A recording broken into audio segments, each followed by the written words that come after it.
Live from the central coast of California, this is launch coverage of SWOT.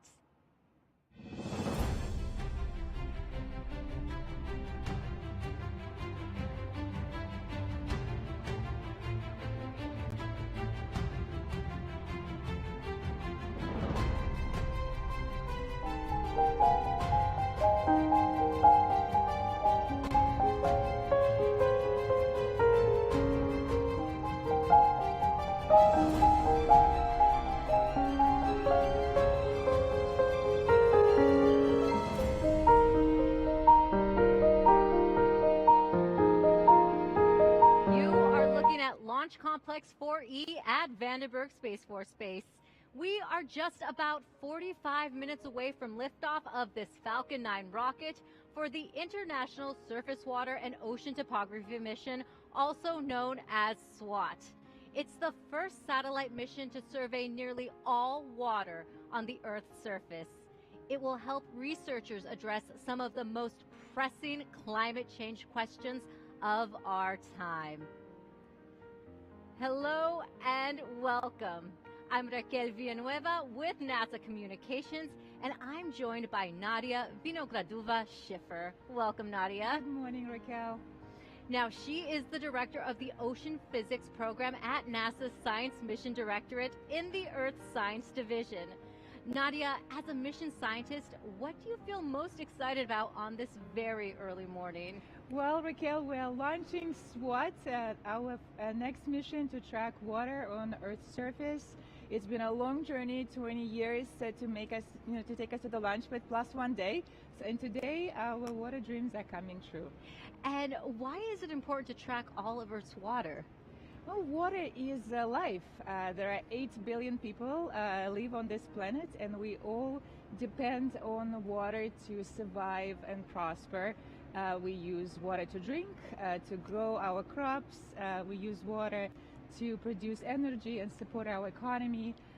Water is what controls our climate and weather. So essentially, SWOT will track all of this water for the same reason NASA follows water on other planets, because water is essential to life as we know it. Absolutely essential. I have plenty more questions for you coming up, and we will be taking your questions throughout the broadcast. Send us your questions using the hashtag #TrackingWorldWater to learn more about the SWOT mission. And NASA is celebrating the completion of its historic Artemis 1 flight test. The launch from Kennedy Space Center last month was viewed by millions around the world. While in orbit around the moon, the uncrewed Orion spacecraft gave us these breathtaking pictures. Absolutely stunning, Nadia. Take a look at that detail.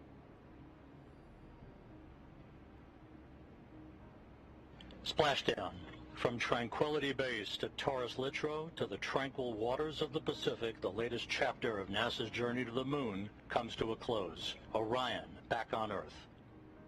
On Sunday, December 11th at 9:40 a.m. Pacific, Orion splashed down in the Pacific Ocean after a 26-day mission. The Artemis program will explore more of the moon than ever before and eventually land the first astronauts on Mars. Very exciting. Very exciting indeed, Raquel. In fact, Artemis and climate change are 2 priorities for the agency. And you know, Earth and Moon are directly connected as celestial bodies. We're looking how climate change might impact this Earth-Moon system. So there might be more connection between SWOT and Artemis. So stay tuned. Well, stay tuned for that connection. Now, let's introduce you to our team covering today's launch. Hundreds of people are gathered right now at our Hawk's Nest viewing area. That's where NASA's Jasmine Hopkins will talk with our experts. NASA's Megan Cruz and Denton Gibson will provide us with commentary from the Mission Director Center. Megan, NASA's Launch Services program selected SpaceX to send SWOT into orbit. Yeah, and so for the last couple of hours, we've been listening to both NASA and SpaceX teams as they prepare for launch today.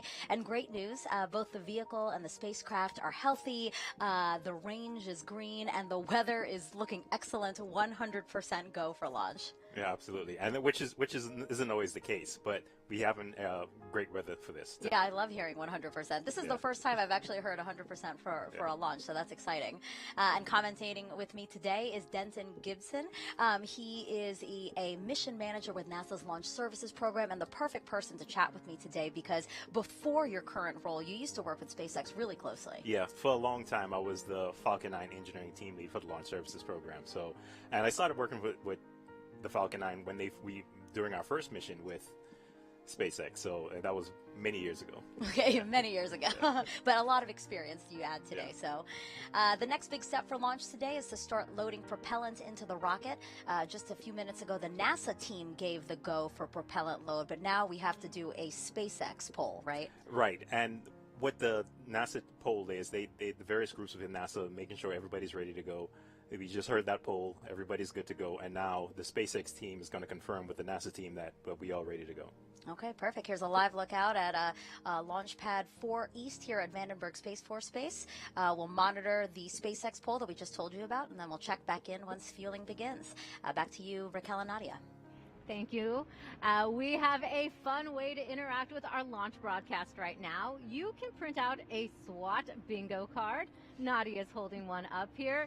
It has different words on the card you'll hear while watching this show. To print one, just scan this QR code you see on your screen. We also have the website go.nasa.gov/SWOT-bingo.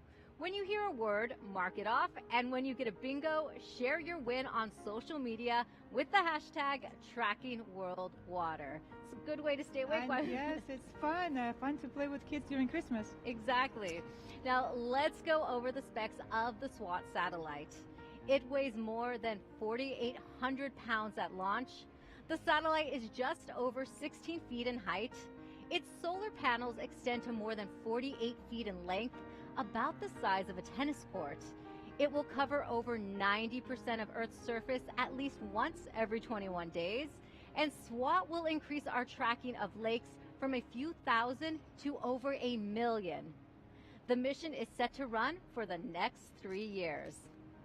SWOT is a joint mission between NASA and the French space agency CNES. JPL shipped the payload to France in the summer of 2021. For more than a year, engineers worked at Thales Alenia Space to integrate and test the satellite. After a series of functional and environmental tests, it was ready for the trip from the Nice airport back to the U.S. In October, the satellite and its shipping container arrived at Vandenberg Space Force Base, where it was mated with the Falcon 9. Now, Nadia, this is a complex international partnership.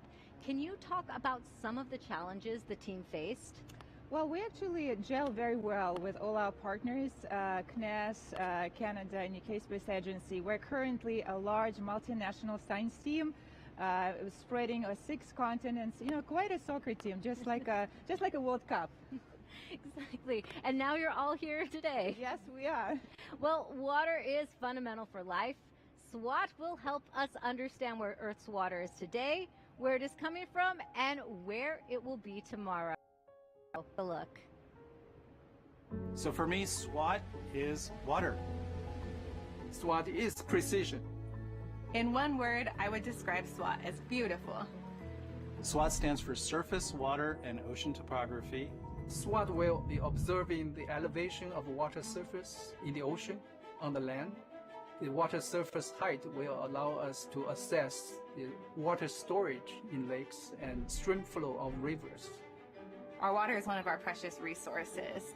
SWOT is unique because it is the first global view of our ever-changing water supply on Earth. SWOT's main instrument is called Karen, which is the K-band radar interferometer. Karen is what sets apart SWOT from other missions. It's a unique instrument that we're flying for the first time. The Karen instrument uses the 2 antennas which are spread out on either side of the spacecraft in order to bounce signals off of both of those to get a much larger view of the surface. And being able to do it in very high resolution, higher accuracy, and also a wide swath so that we're able to measure large tracts over the Earth in a relatively small amount of time. SWOT is a pathfinder mission using new technology to address transformative questions on climate change and its impact on our environment. We're collaborating with CNES, the French space agency, for these programs, but we're also helping the global community to be able to contribute and collaborate towards making our home planet a better place. SWOT will make our models better, and our understanding the water budget helps us be able to steward that precious resource. If water is out of balance, we could face droughts, and it could also lead to floods. SWOT is going to be observing water in oceans, and ocean science is essential for understanding sea level rise and climate change. Now we are facing a time that we need to be very precise. Therefore, we can accurately predict what will happen in our coastal cities 50 years from now.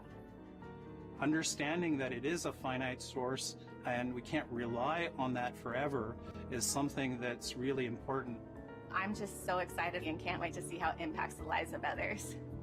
Without really understanding the Earth, we cannot protect it, because we know that the missions that we work on are going to have an impact on our children and our grandchildren.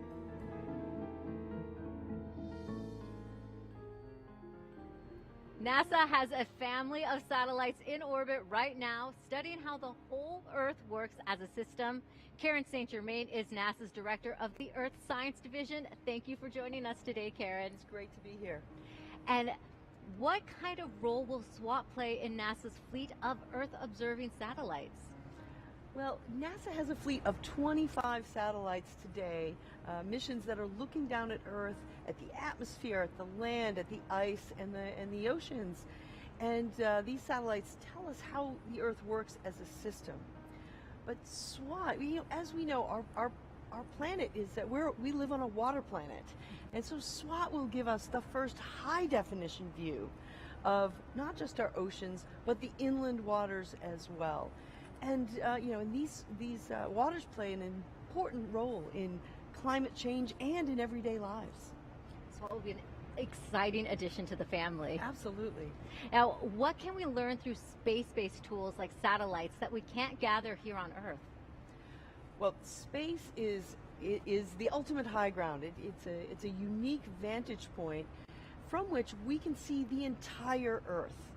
And that's especially important when we're looking at parts of the Earth that are remote, difficult for humans to get to. And I'll just give you one example. The southern oceans play an incredibly important role in our climate. They've absorbed more than the oceans in total have absorbed about a quarter of the carbon dioxide, the greenhouse gases that have been emitted in the industrial age. The southern oceans, because they're cold, play an incredibly important role. So set from the unique vantage point of space, we can see these remote areas and better understand how they play into the global system. And Karen, just going forward, how do you see SWOT being a trailblazer for the next Earth science mission over the next decade? It's a great question, and we are already hard at work building the next generation of Earth-observing satellites.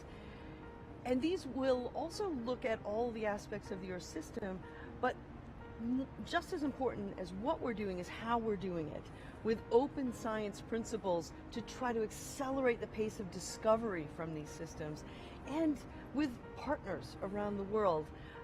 So SWOT is in many ways blazing the trail for how we will develop that next generation of capabilities to accelerate discovery and the use of the data to inform decisions around the world. And Karen, how are you feeling about today's launch?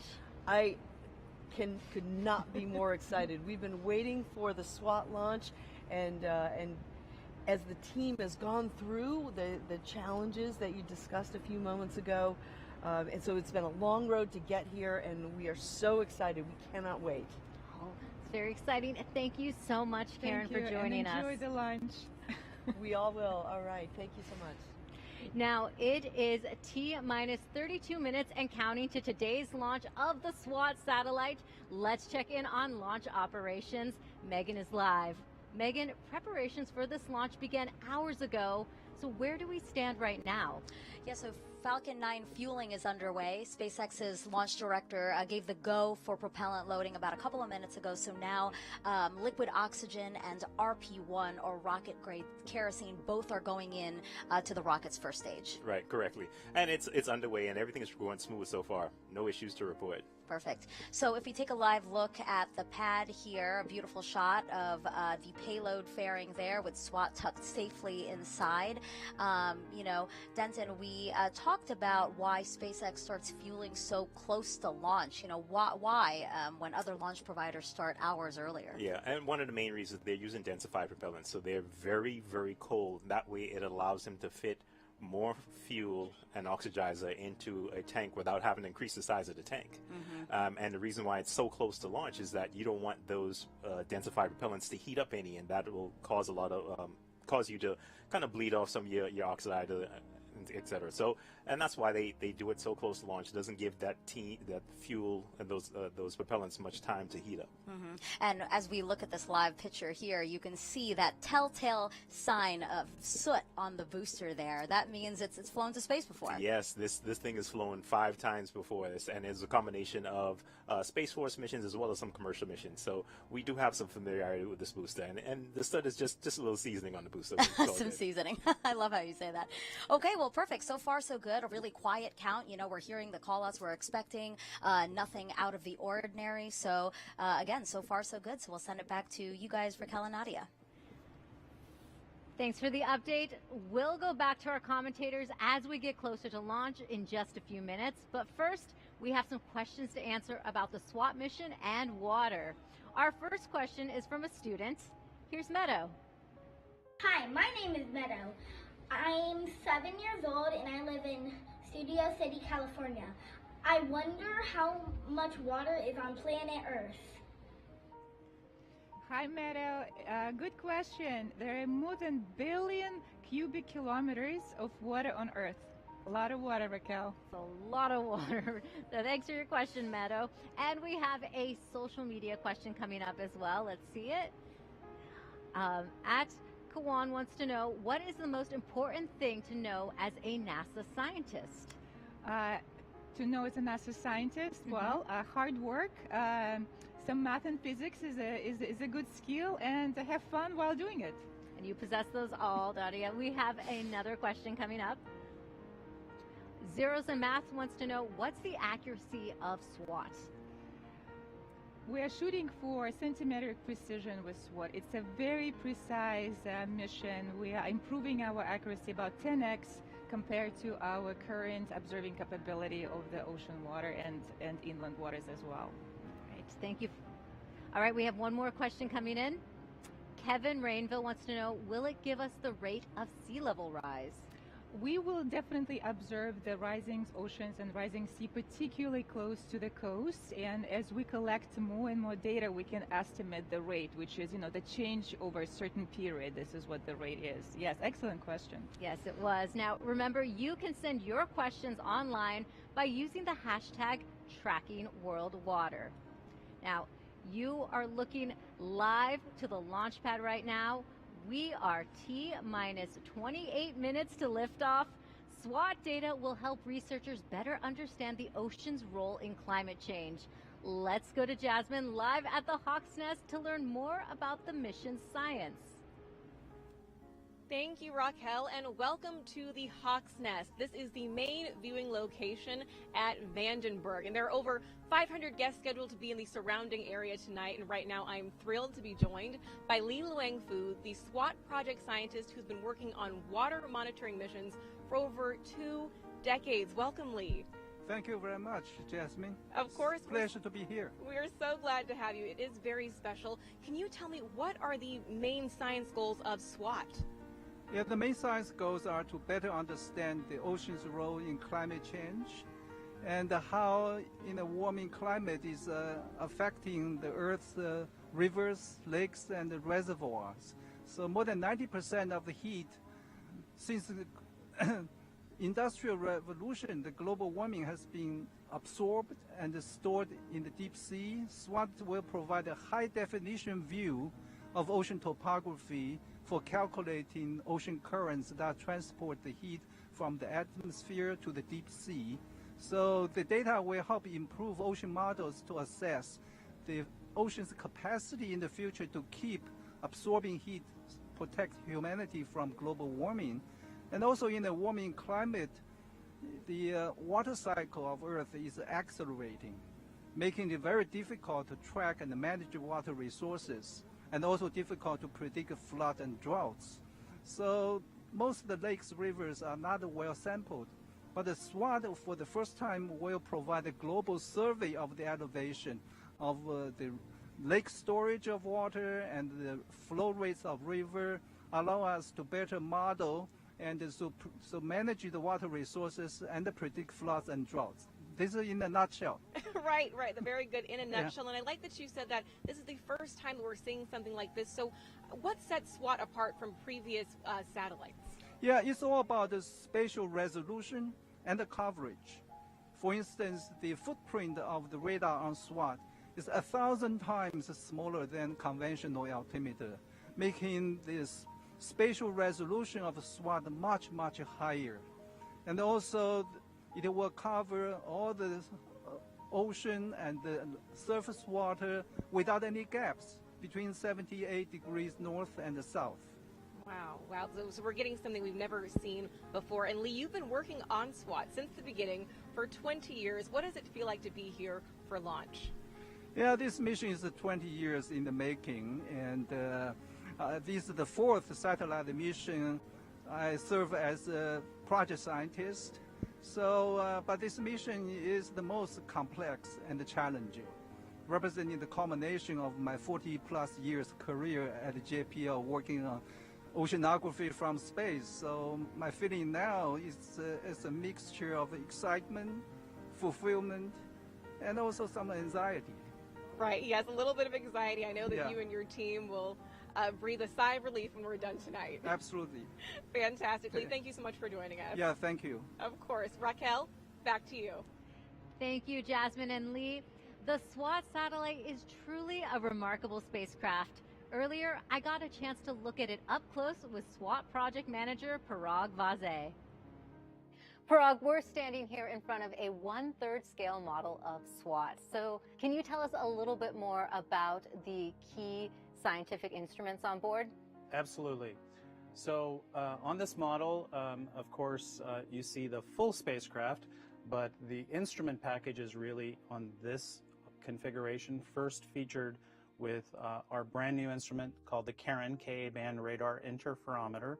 What makes it an interferometer is really having a radar with signals that are transmitted and received from two separate antennas that are separated by a large distance.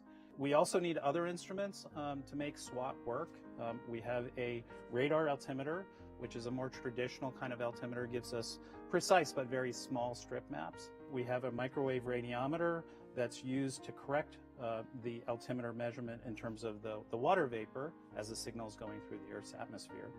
And we also need a set of instrumentation that tells us a very accurate position of the spacecraft in space itself. We have a GPS receiver that you don't see here, it's inside. We have a DORIS system, and we have the laser retroreflector array. And can you let us know how SWOT will communicate data, first of all, 1 TB of science data every day that has to be downlinked and then processed into products. The key to being able to do that, of course, is we have a very large recorder, memory recorder inside the module here, but then getting it out is the job of this antenna system. That's the X-band antenna system. That's downlinking at 600 megabit per second. And we also have an S-band system that's more for command and control and basic mission operations. We obviously can't take a SWOT like this into space. How will it fold and unfold after launch? So the whole system is, of course, needs to be compact. It's folded off to the side of the payload module that you see here, and it basically deploys in 3 phases. One that's first coming up, and then moving out, and then the antennas finally deploying on the side themselves, and then the whole system is locked in place. It's a very interesting explanation. Thank you so much, Parag. Of course, happy to do that. Time to check in with the launch team at the Mission Director Center to see how the countdown is progressing. Megan and Denton, how are we looking? So we are T-minus 21 minutes and 59 seconds and counting until liftoff, and fueling of the SpaceX Falcon 9 continues, right, Denton? Yep, it's continuing. It's progressing just fine. Everything is moving along as it should. Great news. So the U.S. Space Force, we know, is responsible for the range, making sure it's safe to fly our intended trajectory. Any concerns there? No, actually. The range is green right now. Weather's looking good. All the assets in the correct configuration. And so we're all completely green right now. Talk to me about trajectories. That it's not an easy task to design one, right? That's where a lot of the real rocket science is to design a trajectory. It's basically you're trying to get from the launch pad to a point in space.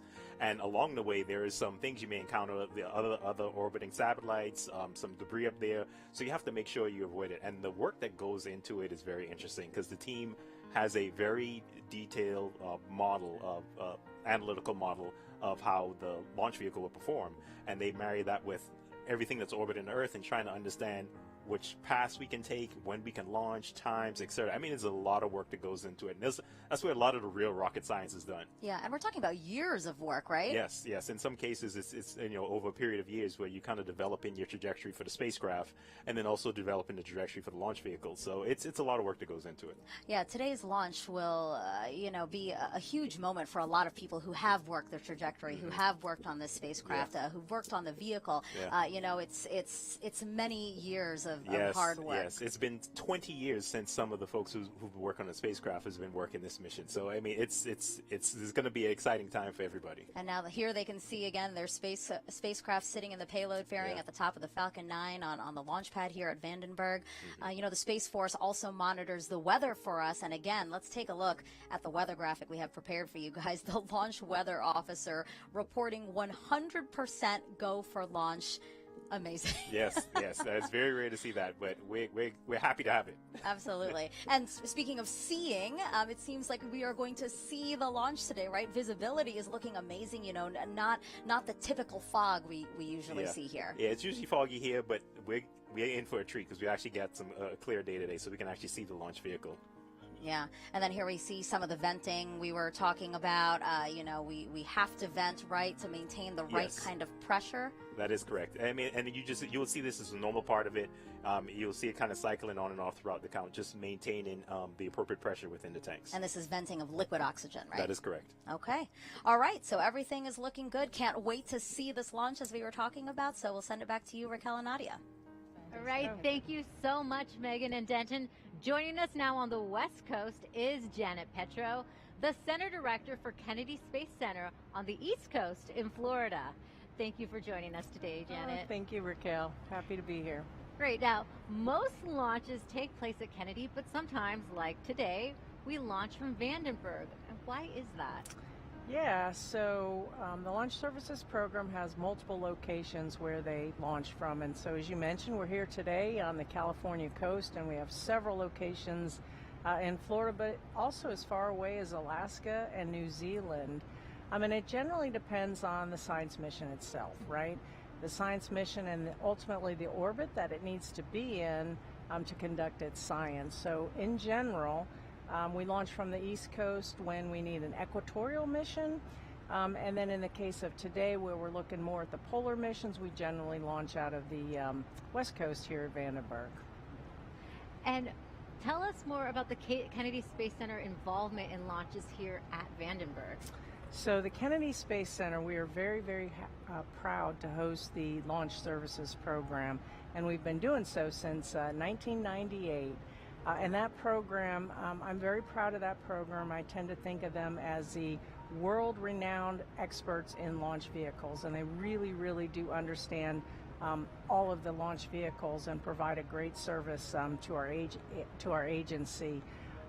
They really do the end-to-end services on launching a mission. They'll work with the spacecraft providers, they'll work on the design, They provide data, telemetry, and then, like, today we're providing the launch services, the mission assurance for each of the missions. And like I said, they've been doing it since 1998. They do a really, really great job wherever, whatever location the mission is going out of. So very, very proud of that program, and we host them out of the Kennedy Space Center.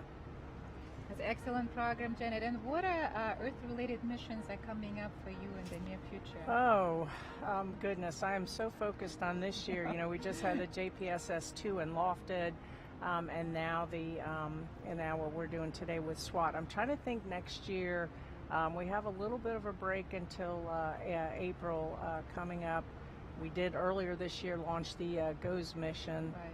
ISS launches. Yeah, I can't, and of course the other missions outside of the launch services program. Of course, we do the crew to the International Space Station. We do the cargo to the International Space Station, and we just came from our big mission was Artemis, and very, very proud to get that launched out of our pad. And we just recovered the vehicle down in San Diego, and that was an incredible experience. The Exploration Ground Systems program down at Kennedy, they're the ones responsible for the front end, the launch piece of that program, and then the recovery operation here on the West Coast, and they did a really outstanding job. We had a tremendously busy year at the Kennedy Space Center, and I like to say it's our diamond anniversary, our 60th anniversary.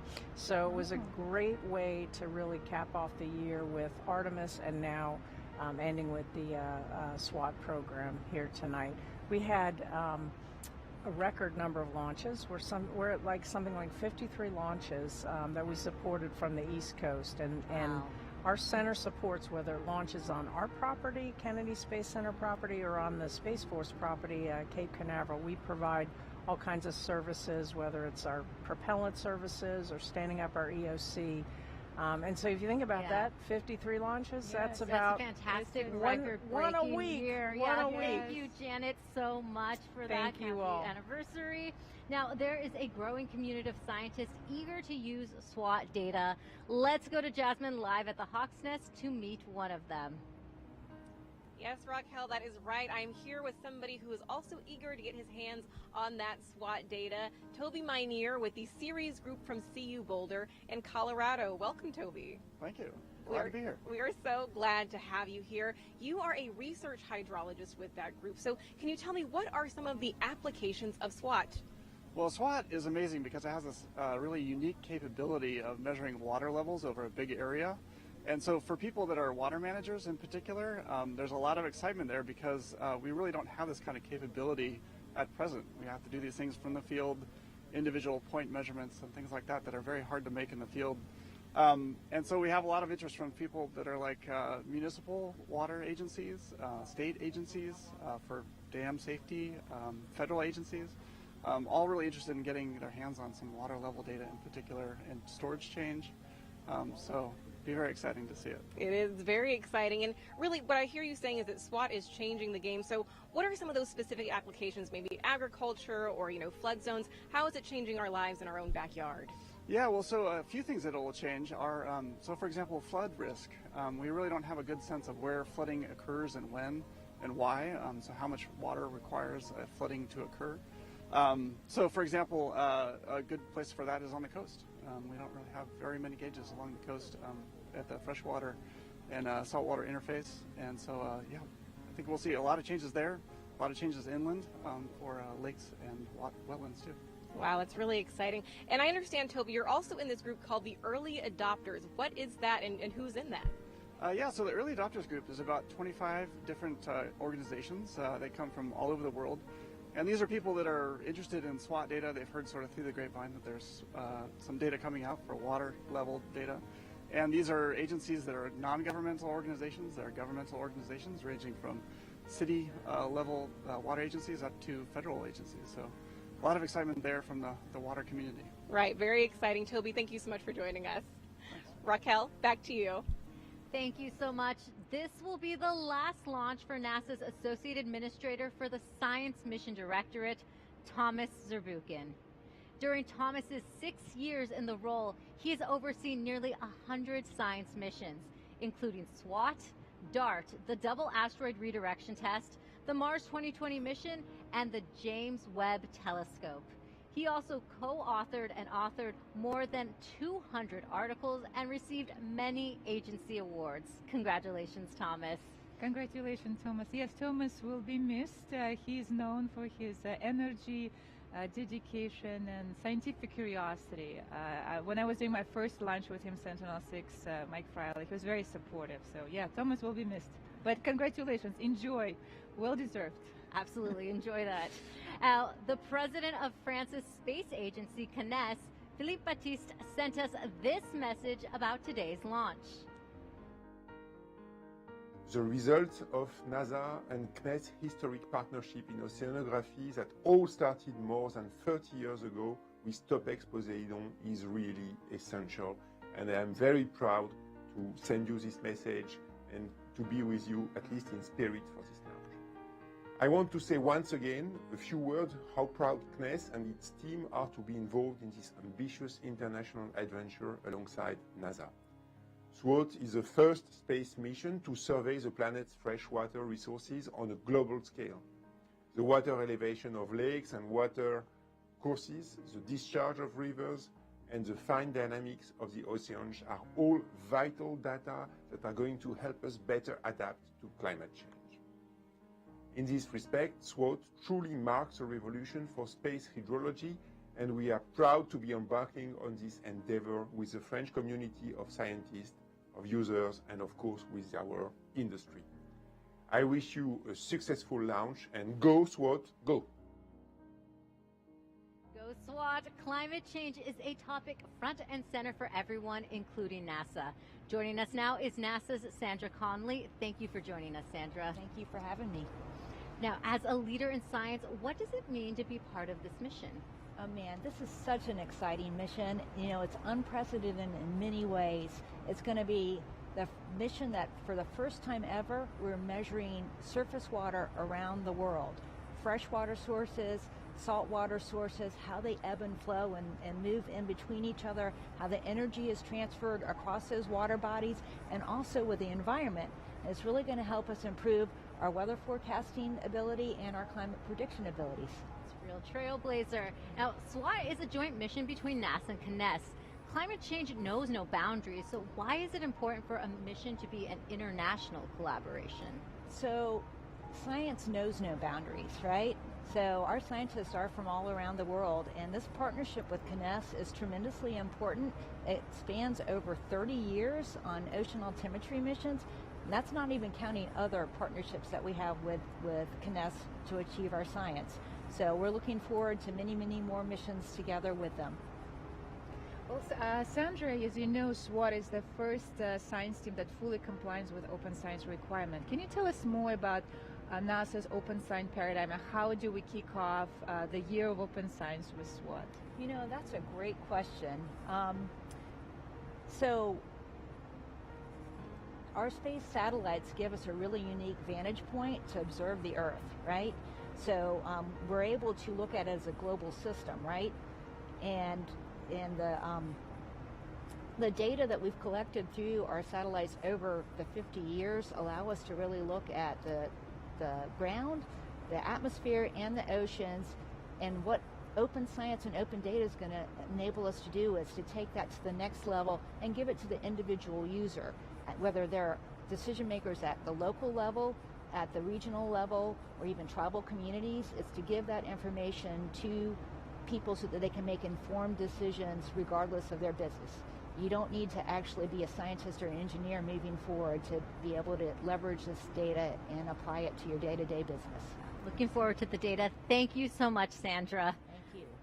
Now, let's head over to our commentators. We are T-minus 7 minutes our launch of the Falcon 9 rocket from Vandenberg Space Force Base. Megan and Denton will navigate us through that terminal count. Yeah, just under 8 minutes to liftoff, and we are looking fantastic for launch. Weather is a go.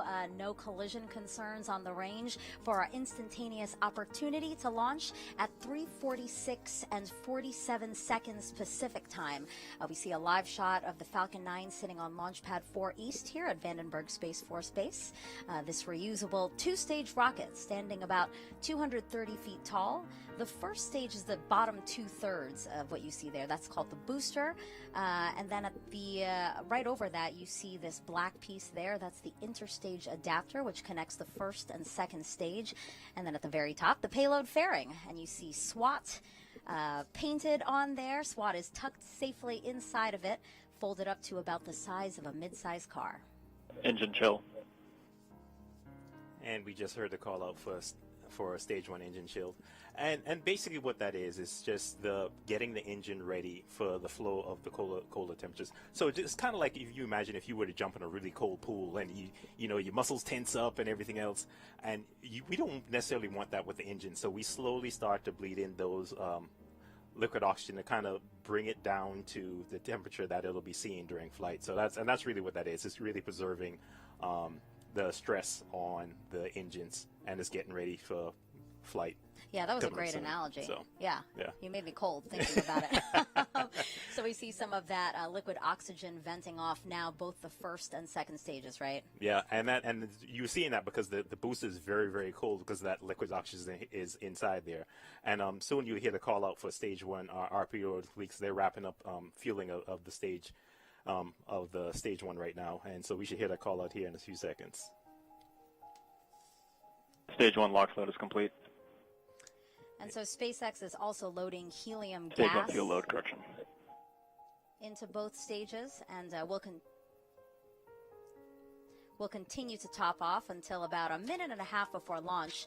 Falcon 9 uses helium as a pressurant, meaning it uses helium to maintain pressure in the tanks as liquid oxygen and RP1 are consumed by the engines during ascent. The first stage has 9 Merlin engines, hence the name Falcon 9. The second stage has a single Merlin vacuum or MVAC engine, so you'll often hear references to MVAC throughout the count. Yeah. Next call out will come in just a couple of seconds. You'll hear that the spacecraft is on internal power and configured for a launch. That just means that the spacecraft is now running on batteries versus getting power from the strong back you see there. Tanks are pressing for strong back retract. And the strong back is getting ready to retract. The strong back is that mechanical structure you see just to the right of the vehicle, and they're just pressing up the tanks and getting ready for that. You'll see it tilt back slightly initially, and then when we get closer to launch, you will see it tilt about 45 degrees back, get out of the way so the Falcon 9 can clear the pad with no issues. And that tilt starts when you see that cradle. It's kind of like a hug around. Just at the base of the payload fairing there, you'll see those arms start to open, and that will allow for the strong back to start tilting backwards. Yeah, that is correct. And you can see from the video, you can see that cradle's opening up, and then you'll see a few seconds after that's completed, the strong back will tilt back slightly. And now we're going to pause for an upcoming poll here. NLM on countdown 1.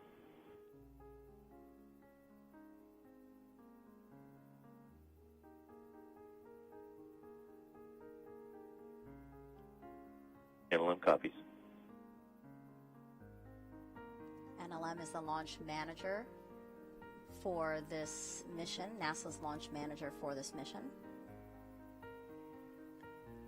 Again, we see that strong back retracting, and you see those connections between the strong back and the rocket. Those are umbilicals, and that's what continues to feed the rocket with liquid, electricity, gases, right up until launch, right?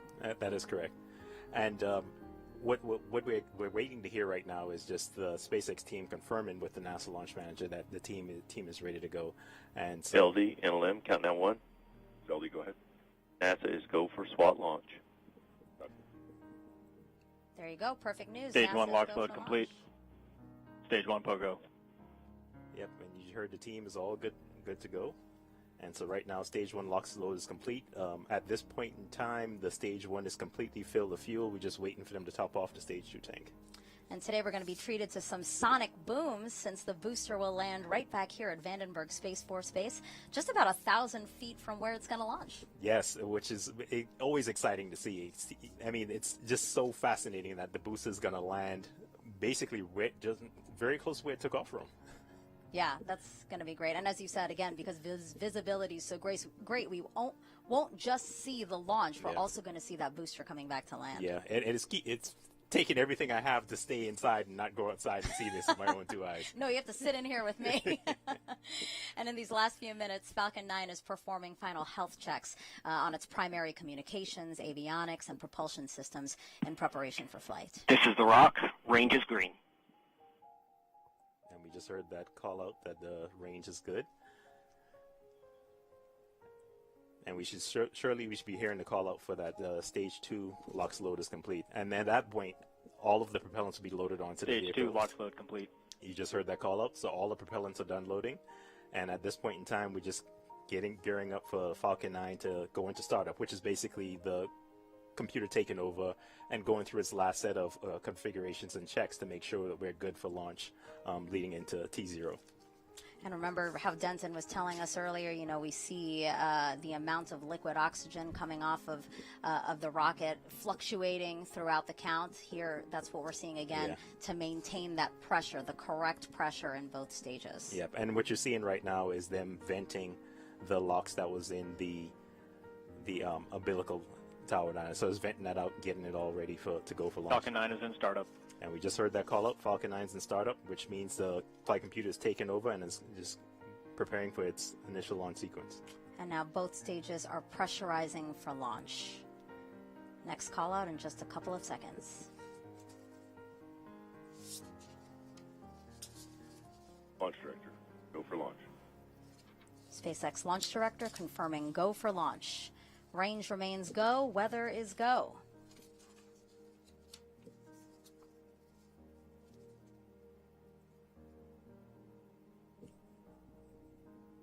This launch will mark the 101st mission of NASA's Launch Services program based at Kennedy Space Center. 15 seconds. Here we go. 10. 9, 8, 7, 6, 5, 4, 3, 2, 1. Engine ignition and liftoff. Liftoff of SWOT, our first global survey of Earth's surface water to study how this ever-changing resource affects our climate.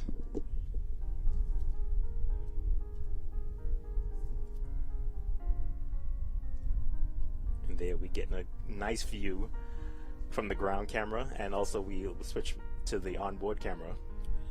Now, Denton, you didn't go outside to see the launch, but now we're feeling it inside here in the Mission Director Center, the rumble all around us from launch. Absolutely.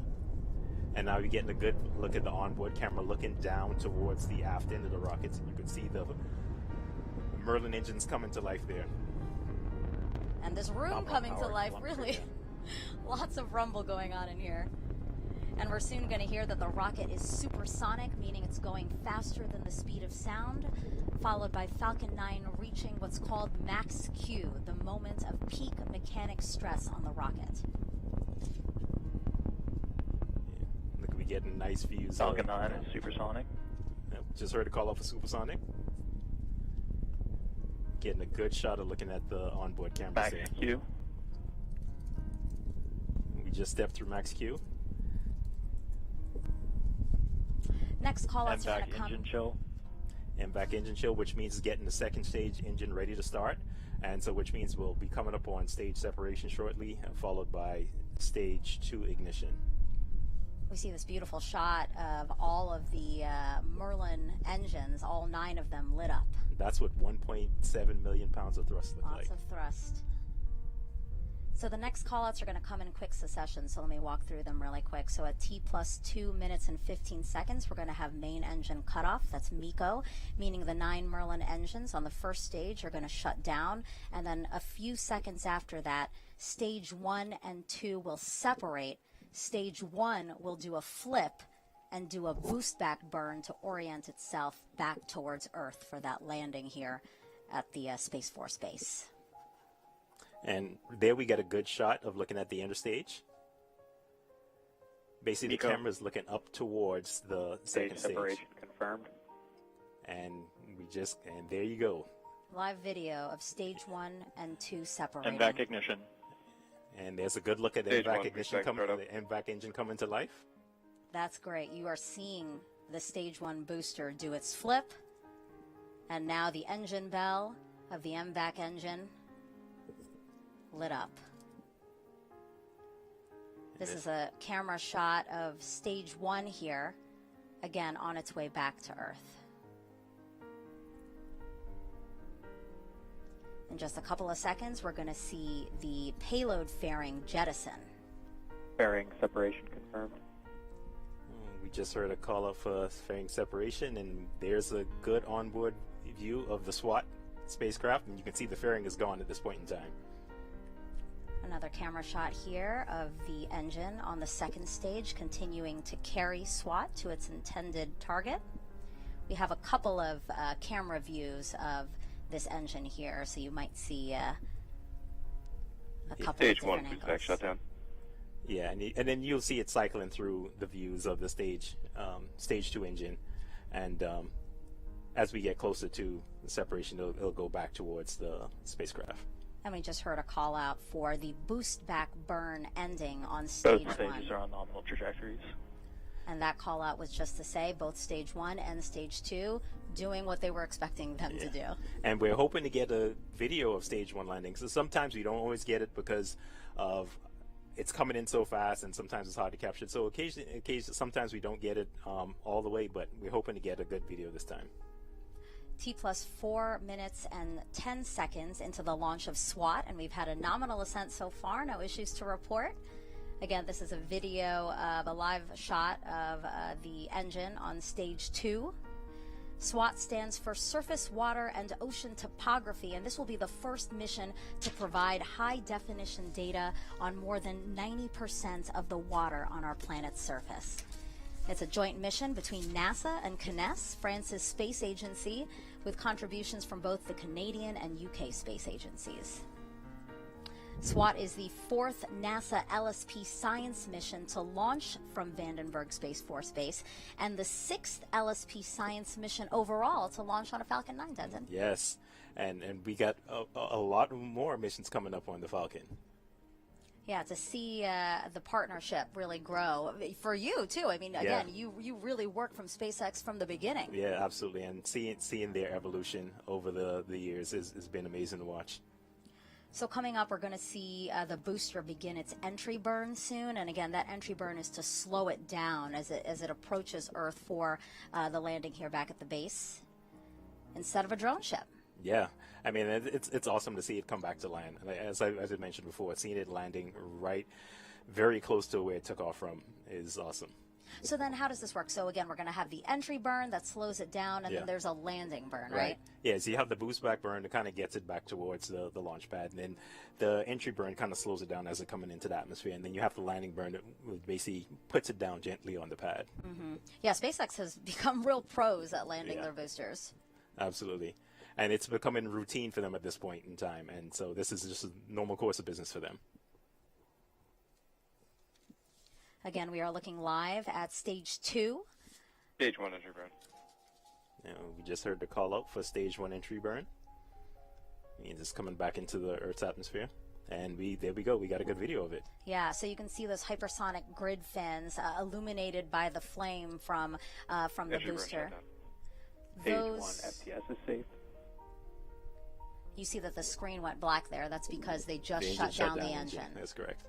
Both stages are as on planned. Trajectories. But I was talking about those hypersonic grid fins that you see. Those help guide the Falcon 9 booster back down towards Earth. So now that we're done with the entry burn, the next burn is the landing burn. Mm-hmm. It's just one engine right just before it touches down. Correctly. Just gently set it down on the pad. The next milestone for the second stage is going to Stage be 1 is transonic. SECO 1. Yeah, and SECO 1 is the first shutdown of the second stage engine. And then for this mission, we're going to have 2 burns. So you'll Stage see 1 landing, right. after stage 2 shuts down, it'll coast for a while. And then we got a good video of stage 1.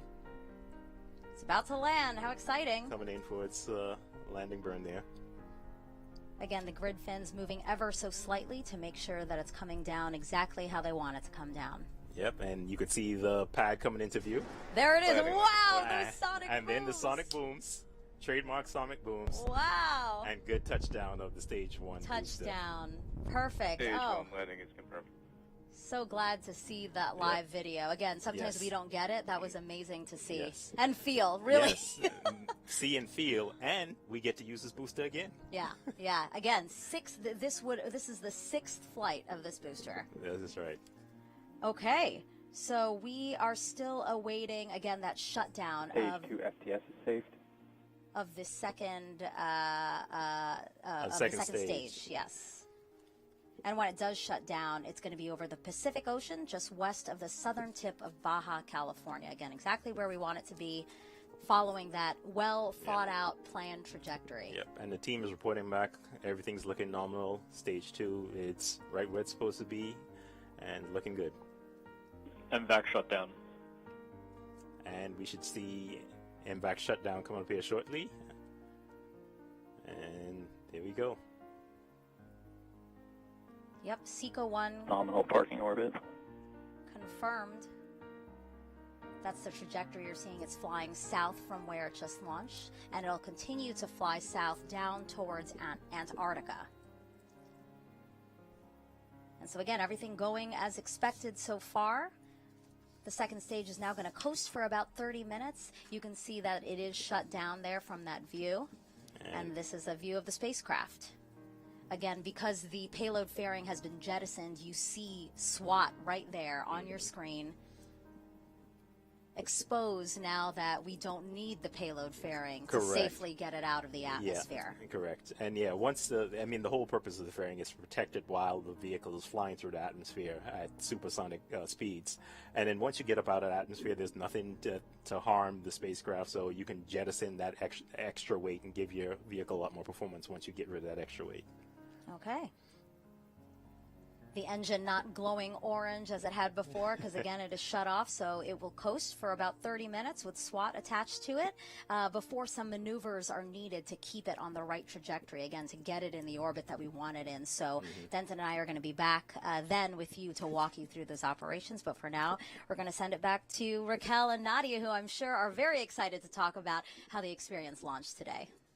Whew, that is right, Megan and Denton. Just 10 minutes ago, we watched a spectacular launch from Vandenberg here in California. Nadia, describe what was going through your mind at that time. What a spectacular, truly spectacular launch. It was a very bright splash and this kind of very loud one, too. What an entrance.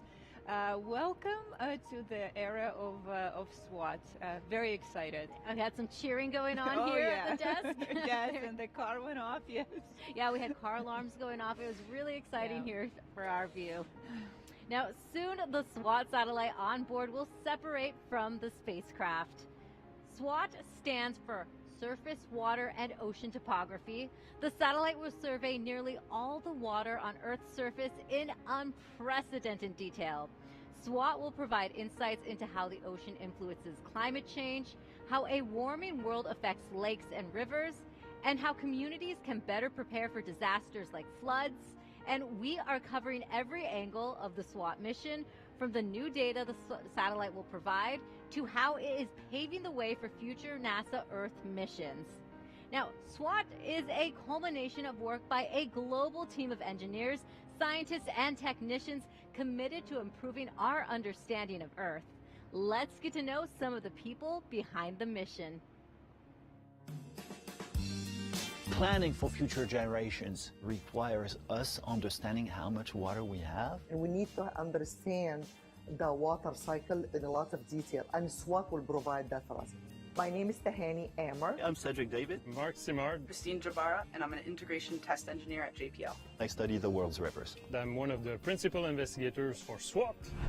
SWOT is an Earth orbiting satellite. It stands for Surface Water Ocean Topography. SWOT will for the first time make measurement of water surface elevation, not only on the ocean, but also on the lakes and rivers of the entire globe.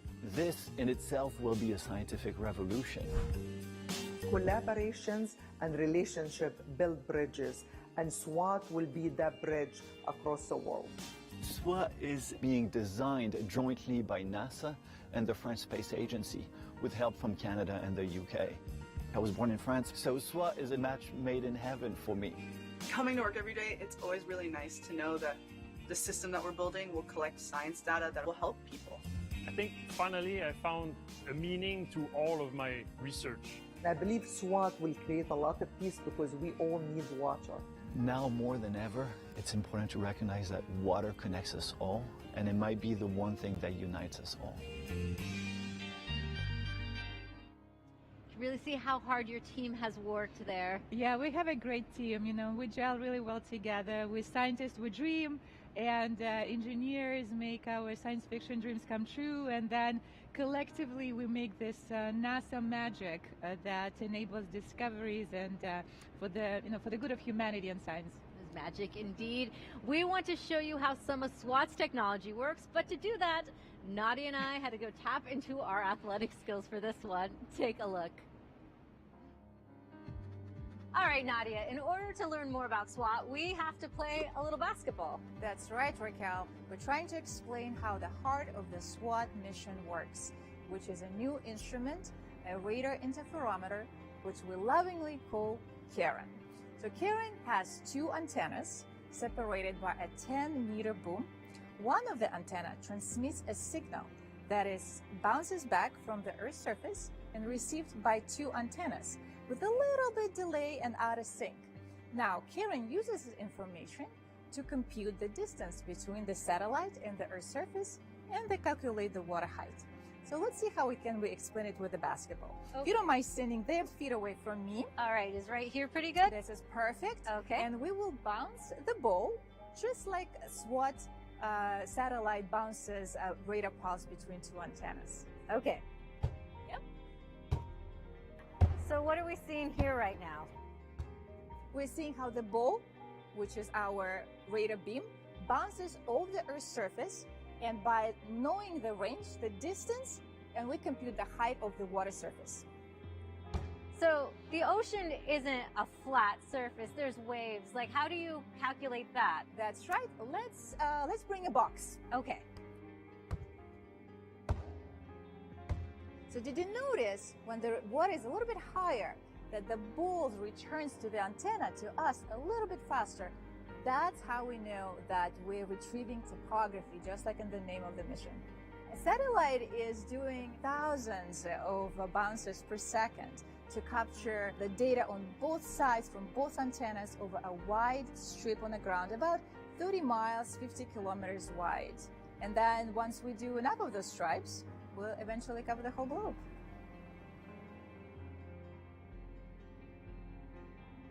Nadia, I could really hear your excitement and passion for SWOT in that package. Why are you so excited for this new technology? Yeah, it's a really pivotal moment, I think, for our space science industry as we are testing new technology with SWOT. This is our first in-flight demonstration for the SAR interferometer, and this opens a new way of observing Earth water height. So yes, it is a pivotal moment, and I'm very excited about it.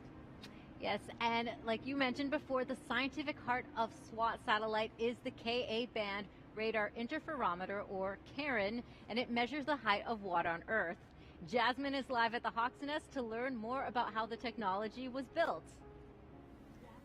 That is right, Raquel. We're back at the Hawk's Nest, now joined by Ava Peral, the lead systems engineer for the Karen instrument on SWOT. Welcome, Ava. Hi. We are so glad to have you here. That launch just lit up the sky. What did you think? It was impressive, really impressive. It really was. It was beautiful. So you work on the Karen instrument. Can you tell me what sets that apart from other instruments? Yeah, so Karen is a radar, and NASA has launched radars before to study the ocean from space. But Karen is a very special type of radar. It's a radar interferometer. That means that the signal that bounces off the Earth is received simultaneously by two antennas. These two antennas are separated by a long distance, about half the size of a tennis court, and they have to be positioned very precisely to levels that are like micrometers. So we're talking about the width of a hair. So you can imagine that adds a lot of complexity to the SWOT mission, but it is that technology that enables the resolution and the accuracy that we're expected to achieve with SWOT of the Earth's water. Right, so we're seeing things in a precision that we've never had before, which is very exciting and complex. So were there any challenges that your team faced while creating Karen? Yes, Karen has been pushing the envelope in many, many different fronts. I can give you many examples. One, I just told you before about the mechanical precision that we need to have positioning these two antennas. We also have a very high power amplifier.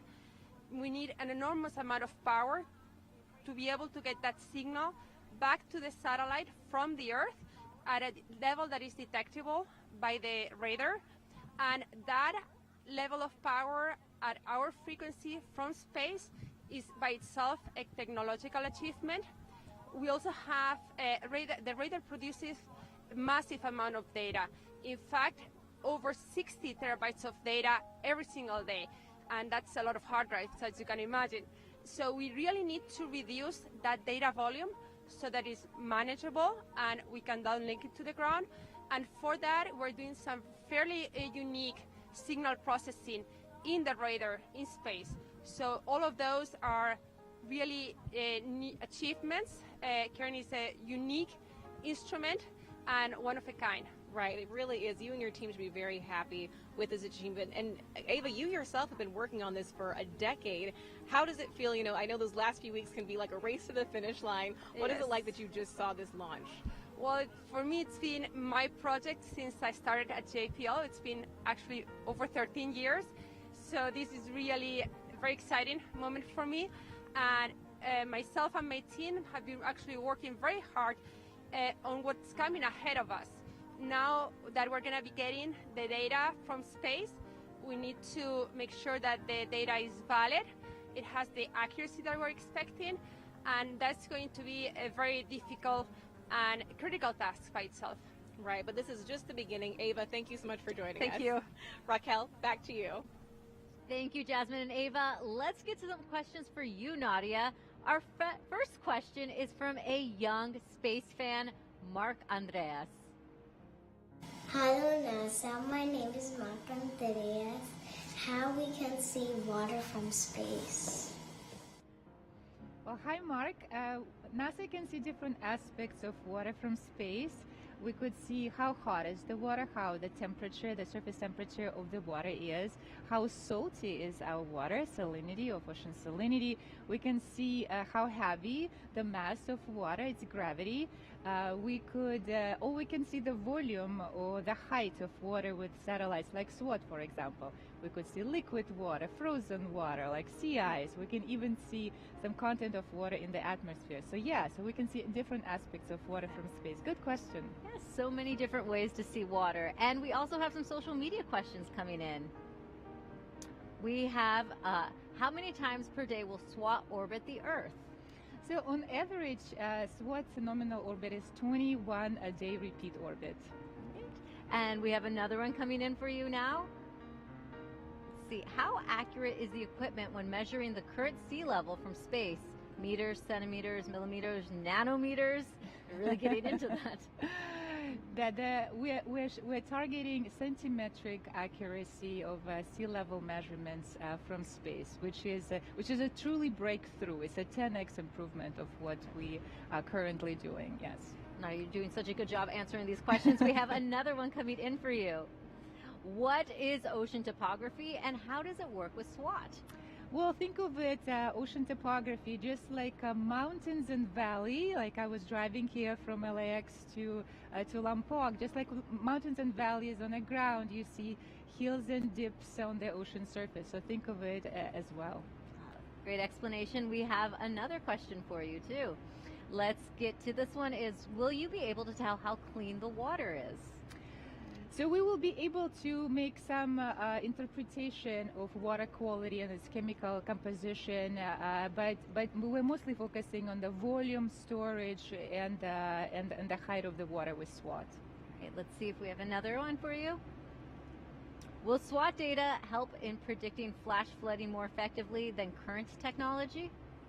We are with the rising sea levels, we do see more frequent inundations, including those related to flash flooding or sunny days flooding. So, and SWOT will continue the legacy of prediction of flood events related to the rising oceans. We have one more social question for you to get to. Will this technology also help determine how much drinkable water is currently available? Yes, we are targeting fresh water in our reservoirs in lakes and other reservoirs. The storage, the change in their volume and extent. Yes, drinking and available water for usage. Wow, you just offered some great insight to SWOT. Thank you, Nadia. Now, before SWOT data, researchers could only collect information on a few thousand rivers and lakes, but with SWOT, it will be more than 1 million. Here is a look at how that kind of data can have a huge impact on people's daily lives. SWOT is the Surface Water and Ocean Topography Satellite. It's an international satellite that's going to give us this complete view of the surface water here on Earth, what's happening in the lakes, reservoirs, rivers, and also in the ocean. It'll tell us about how sea level is rising along coastlines and in the open ocean, and really give us a good understanding of how surface water is moving about the Earth.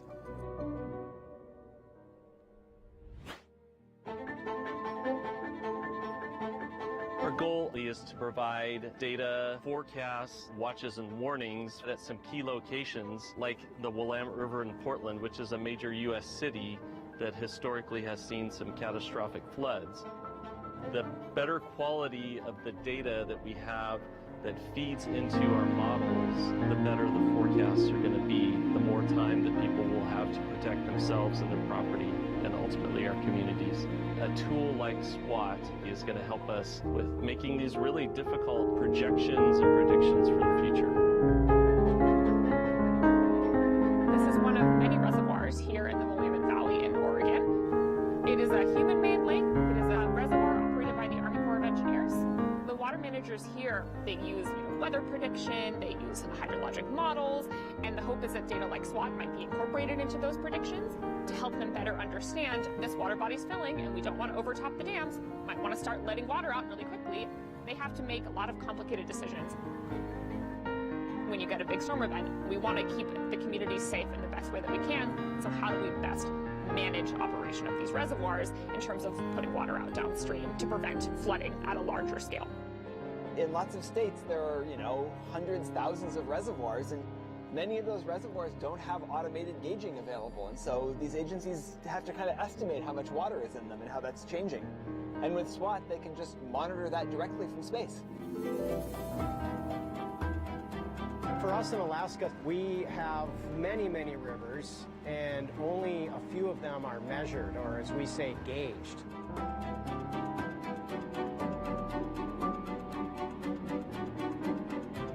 If we have data on when flooding is occurring or might occur, we can get crews out there to look at the bridge to make sure that the bridge and the associated roadway are still safe. If we can start collecting data on all rivers above a certain size remotely through satellites, it really opens up the amount of rivers that we can help understand what happens when they flood or how they flood. And that really improves our ability to manage our infrastructure and to design new infrastructure. That is where SWOT will really make a big difference. One of the partners we're working with is the Department of Defense, and they're trying to fill gaps in the data that they have along the coastlines. Our military is obviously very concerned about what's happening on global scales, and they have installations across the globe. So SWOT will potentially provide an opportunity to fill in some of those gaps, allow them to make the impact assessments that they need for sea level rise in their facilities. So trying to understand and give them the information they need to plan for and then potentially adapt to these changes is really critically important. Coastal wetlands like the Mississippi River Delta are extremely important because it acts as a buffer between us and the threatening ocean.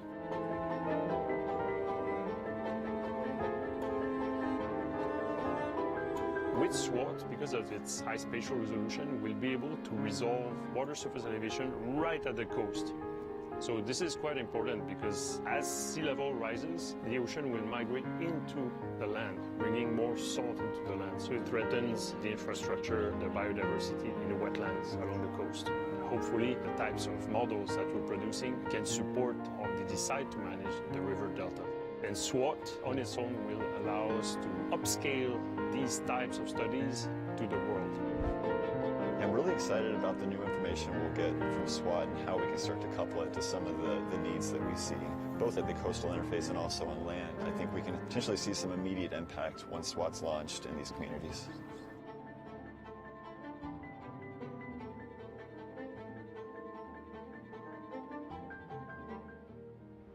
SWOT is an international collaborative effort not only between NASA and CNES, but with contributions from the Canadian Space Agency and the UK Space Agency.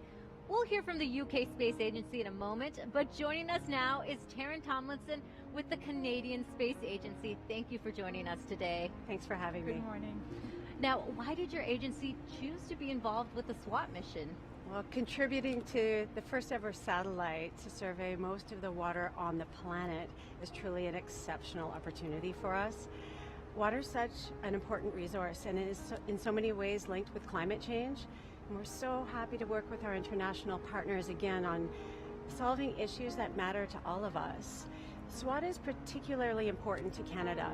We have the longest shoreline on the planet, and we have over 1 million lakes, and it's so important to monitor the change of those lakes over time. SWOT is really going to benefit Canadians for strategic water management, but it will support humanity in the face of climate change. It really is an international effort, as we say. Can you talk a little bit more about CSA's contributions to the mission? I'd love to. CSA will be contributing a key component to the CARIN instrument. They're called the Extended Interaction Klystrons, built by CPI Canada. It's the high-powered amplifier that will help those Ka-band precision measurements for measuring the surface water. And so in addition to the device that we are contributing, we have science researchers who've been involved with the SWOT science team, and they've been developing the objectives, and they're also working to deploy instruments to key sites across Canada. Yes, Taryn, we enjoy working with Canadian scientists. And speaking of that, what is the Canadian scientists' users are most exciting to use SWOT data for? For the data, so we have some services, key services in Canada that we'd really like to improve. And so, as I was mentioning, that shoreline, navigation services to Canadians is going to be very important. Weather forecasting is going to be very important as well. As well as just to monitor, as I mentioned, the lakes and make sure that we keep our eye on the lake measurements. Our researchers are looking towards the north in helping northern communities as well. And so we're talking about clean water supply. We're talking about water management for the coastlines, for tides, and for estuaries, and also hydroelectricity. And I do want to mention, I'm so excited to see what Canadians will do with open science and open data. Excellent. Yes. The data ahead. And I want to know, what was launch like for you today? Well, it was exhilarating, and we had cheers and excitement outside. We were all outdoors. But what was specifically exciting for me was to see the return of the booster and that double sonic boom, and everybody jumped out of their skin. It was exhilarating. What a morning. Thank you so much. We're grateful to be here. Absolutely. Thank you for joining us today. It's very early morning. Now, Beth Greenaway with the UK agency wasn't able to be on set with us, but she left this message. The UK Space Agency has contributed to SWOT by enabling both our industry and our scientists to be part of the mission. We were approached by the French Space Agency, CNES, who are building the instrument for the mission. They needed a very complex bit of kit built in the UK, which essentially signals or moves the radar pulses around the instrument. And it was Honeywell in the UK that built this. In the UK, we're really fortunate to have some of the world-leading scientists who understand both the oceanography, how the ocean moves, and how satellites satellites can be used to measure that. It's really exciting to be part of such a big, exciting mission. It takes a long, long time to come through to a launch in 2022. To be part of that journey on the policy side, enabling people to really do the best of British engineering and the best of British science, to be part of such a huge global water survey that's so important for climate change and is really going to make a difference to what we understand about our world.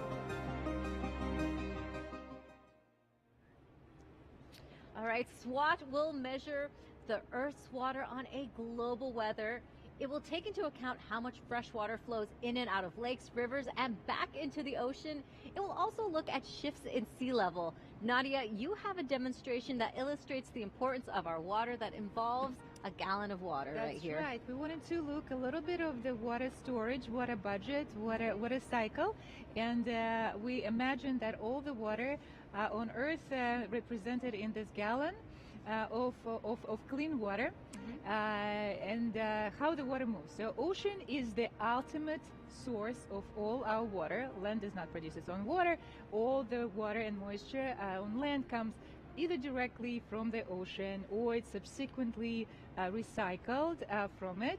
And so some of it get back to the ocean, but some of it makes its way on land. Some of it is stored in the atmosphere. So if you just do a half a drop of your magic liquid, that would be representative of how much water is contained in our atmosphere. So not too much, right? Yeah, right. Just a little bit. So yes, and then about a tablespoon of that magic liquid, and I'll let you do the math in terms of how many. That much would be representative of how much available fresh water we have on land. So about 0.5% only. So also not that much. You know, most of it is contained in our salty ocean. So we humans, an ecosystem, we depend on this steady supply of water and moisture from ocean to land. And if the ocean supply is interrupted, we have droughts or even fires like you guys have in California that you experience perhaps yourself, or if the ocean supply of water is too much, we get floods and inundation, just like people like us on the East Coast. So this movement and the supply-demand chain in this completeness would be seen by SWOT, just like you and I seeing it in this gallon. Yeah, and what if too much water comes back into the ocean, as you were kind of describing? Yeah, well, then the ocean becomes higher. The volume of the ocean rises, yeah. And how much would it rise? Well, currently we're observing about 3.4 millimeter of global mean sea level rise. I don't know if that makes sense. So in gallons, that would be about 300 trillion of gallons a year. That's how much water we add every year into the ocean. Okay, that is a giant number. How can you help put that to Visualize? scale? Well, yes. I mean, I guess if you line up all these jars, you would cover the distance from a sun to Pluto and back. So yeah, it's a lot of water. The sun to Pluto and back. Yes. That's a lot of water. That's a lot of water. Well, thank you so much, Nadia, for this. Now, a SWOT technology tracks changes in water volume over time, like you mentioned, and we will get a better understanding of Earth's water cycle. That data can be used to help prepare communities for rising seas and changing coastlines. Let's learn more about Earth's water. Earth has about 370 quintillion gallons of water. If all that water was inside a single drop, it'd be 860 miles wide. Of course, it's not. Earth's water can be found all over the planet. Earth's water budget tells us where that water is and what form it takes. NASA has a fleet of satellites studying the location and movement of Earth's water, each designed to measure certain types of water. Some measure the movement of groundwater or ocean currents, while new missions like SWOT and NISAR will also fill gaps in our knowledge by measuring fresh water and possible hazards. Together, these missions help bring NASA's water budget and cycle into focus. So next time you feel a drop of rain on your face, imagine all the places that water might have been during the last few billion years and where it might be in the next.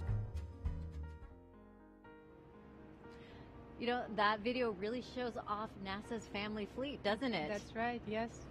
Yes, and let's jump back into questions from kids and social media. And, you know, speaking of family, looks like we have a special surprise for you, Nadia. Ooh, okay. Hi, NASA. My name is Kira. I'm 8 years old. I live in Washington, D.C. I heard that sea levels are rising. What I want to know is if me and all puppies are safe. Kira, out. Who did we just see there, Nadia? Well, hi, Kira. Yeah, this is Kira, my daughter. So I hope that your parents will keep you safe and your puppies as well. But when you grow up, by 2050, I think sea level, I believe, would be about 0.5 meter high in Washington, D.C., which is about 20 inches of extra water where you live. And so that would be your job to keep your puppies safe. And actually, Raquel, NASA has a very useful tool where we could demonstrate and predict sea level rise 10, 20, 50, even 100 years from now. Not just for here in Washington, D.C., but all major coastal cities all over the globe. And I see that we have, yes, well done, NASA, sealevel.nasa.gov, very, very effective. Yeah, we have a link. sealevel.nasa.gov. And we have some social questions coming in for you as well. Let's see the first one coming up here. Oh, actually, we have a photo. This one is a picture. We have a space fan. Let's take a look at Watson. Oh, look at little Watson there. So cute. His mom, Lucy, says he has been a fan since birth. Wow, it's not far along, right? Great. That was a very cute picture. Very cute. Now we have a social question to get to for you. Okay. Let's see. The first one coming up is, can you shortly describe the collaboration between CNES and NASA on the SWOT mission? Who does what? Who does what? So NASA and CNES have been long-standing partners, working with CNES for more than 30 years, especially for satellite altimetry. This has been the relationship that we've been doing very strongly, going on into fourth decade. And when we talk about collaboration, it was a truly collaborative effort when we were doing both testing and engineering and ping-ponging our SWOT observatory back between JPL and Thales in France multiple times. So both agencies contributed major hardware instrumentation for the observatory. And the questions just keep coming in. We have another social question for you to answer. Let's take a look. This one is, how long will SWOT be in space? A good question. So the nominal mission timeline is 3 years. So we give our engineers a reasonable timeline to fulfill engineering objectives. But longer than that would be a very welcome bonus for our scientists to use SWOT data beyond those 3 years. That's a great bonus. Let's get to the next social question. How is the data shared? Which institutions are the intermediaries and which are the end users? I will soon be working with the French government to study a link between water management and spatial infrastructure. It's an exciting subject. Well, thank you. We think so too. So this is free for all. All data would be available to the public through NASA and CNES data providers. And not just that, we're actually welcoming a community to help NASA and CNES validate the data prior to the delivery of a fully validated data set. This is the experiment that Sandra mentioned that we're going through at NASA. It's called Open Science, and we are delivering and sharing pre-validated data sets with the science community. So all hands on deck. If you want to be a hydrologist or work with infrastructure as this person who asked this question, welcome. Yes, data for all. Thank you so much, Nadia. We still have time to get your questions answered. Simply post your question online with the hashtag #TrackingWorldWater. Now, we are just over 41 minutes since launch. Commentators Megan Cruz and Denton Gibson are tracking the next milestones on this mission. Yeah, hello again, guys, from inside the Mission Director Center here at Vandenberg Space Force Base in Central California. We're actually sitting right next to where Nadia and Raquel are, because this is where we can listen in to the teams who are still working the launch. So it's been about 41 minutes since liftoff from Vandenberg Space Force Base. We had a nominal ascent, and now we are looking at live video of the second stage, and the engine there not burning red hot anymore because it's been coasting now, right, for about 30 minutes, Denton? Yeah, and what's happening right now is they're chilling down the engine. As we talked about earlier, they're just cooling down the engine, getting ready to take on those, those densified propellants, which is down in the neighborhood of minus 300 degrees. So you see what's happening right now. It's just chilling the engine down and getting ready for second engine start, which is basically, it's going to be a very short burn that's coming up. And this burn is essentially just kind of doing a final orbit adjustment before getting into spacecraft separation. So that's what's happening right now, and we should hear the stage 2 engine restart coming up here in about a minute or so. And so we just saw a map there. That's a trajectory. It's showing where stage 2 is. And right now it is just south of South Africa along the coast of Antarctica. So it traveled pretty far in just those 30 minutes. And as soon as we get in range of the next ground station, the engine will start up again. And then shortly after that, spacecraft separation will occur. And what ground station are we trying to hit? So the ground station that we're kind of targeting right now is Hartebeestok, which is on the south end of the African continent in South Africa. So that's the ground station we want to get in range. We want to kind of capture that spacecraft separation. And so again, we need this burn to get it to. Yep. All right, and we see the engine lighting now. Again, the second burn of the second stage of Falcon 9, still carrying SWOT. It'll be a very short burn. And we already have nominal deploy orbit. Engine shutdown. And we just heard a call out that we are in the nominal orbit, so which means we are kind of on the correct path to go to spacecraft separation. I do just love that we see all this live video, and we expect to get some live video of spacecraft separation again in just less than 10 minutes. So you want to stick around for that, but for now we're going to send it back to Nadia and Raquel. Thank you, Megan and Denton. NASA's Jet Propulsion Laboratory led the U.S. portion of this international mission. JPL's director, Lori Leshin, joins us now. Welcome, Lori. Thank you. Welcome. Thank you both. What a fabulous job you're doing. Thank you. Well, this is your first launch as the director for JPL. Yes. How excited are you for this mission? Oh, I'm thrilled. I mean, first of all, it's just been an extraordinary day here, getting to be on console and then run outside and actually watch the launch, which was great, and hear those sonic booms when the booster came back. Our launch teams have been incredible, but I'm just so thrilled for the SWOT team, who's been, I've only been at JPL for 6 months. The SWOT team's been working on this for so many years, and thrilled for an exciting mission to come. Of course, we still need that acquisition of signal. We're not getting ahead of ourselves, but so happy that my first launch is an Earth science launch, because this is the planet we care the most about. Fantastic. While JPL is known for operating deep space missions, how much of JPL's work is devoted to studying Earth?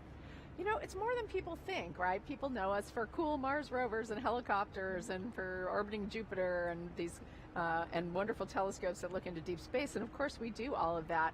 But in fact, with the launch of SWOT, we now have 15 Earth science missions currently operating, either dedicated missions or big instruments on other missions. So we've got a lot of eyes on Earth at JPL. And the thing about them is, whenever we do something at JPL, we want it to be technologically advanced. So we're always the ones trying to really push the boundaries of what's possible, and that's really what SWOT's going to do. It's a whole new way of measuring Earth's water, and we always want to be pushing the boundaries of innovation. With all those 15 missions, now we've got about 7 more that we're working on that will be launching in the next few years. So a lot more Earth science work ahead of us. So what are those next 7 missions that you mentioned, Lori? What's in the pipeline? Yeah, so there's 4 of them are going to launch in the next couple of years. So the first 3 are are fairly small, actually, small missions that have kind of focused objectives, but really important things like looking at aerosols, particles in the air, working with actually local medical professionals in cities to try and understand the impact of aerosols on health. What a really interesting idea, right? We have a mission that's going to be looking at the heat at the poles of the Earth to try and understand better sort of the thermal environment there, so that as we the poles really help drive circulation and climate change, and so understanding that environment is really, really important.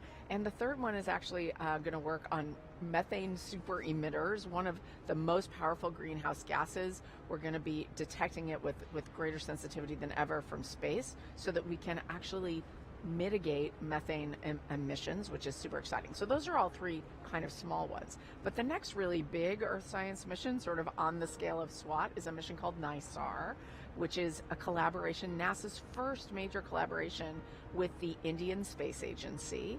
So exciting.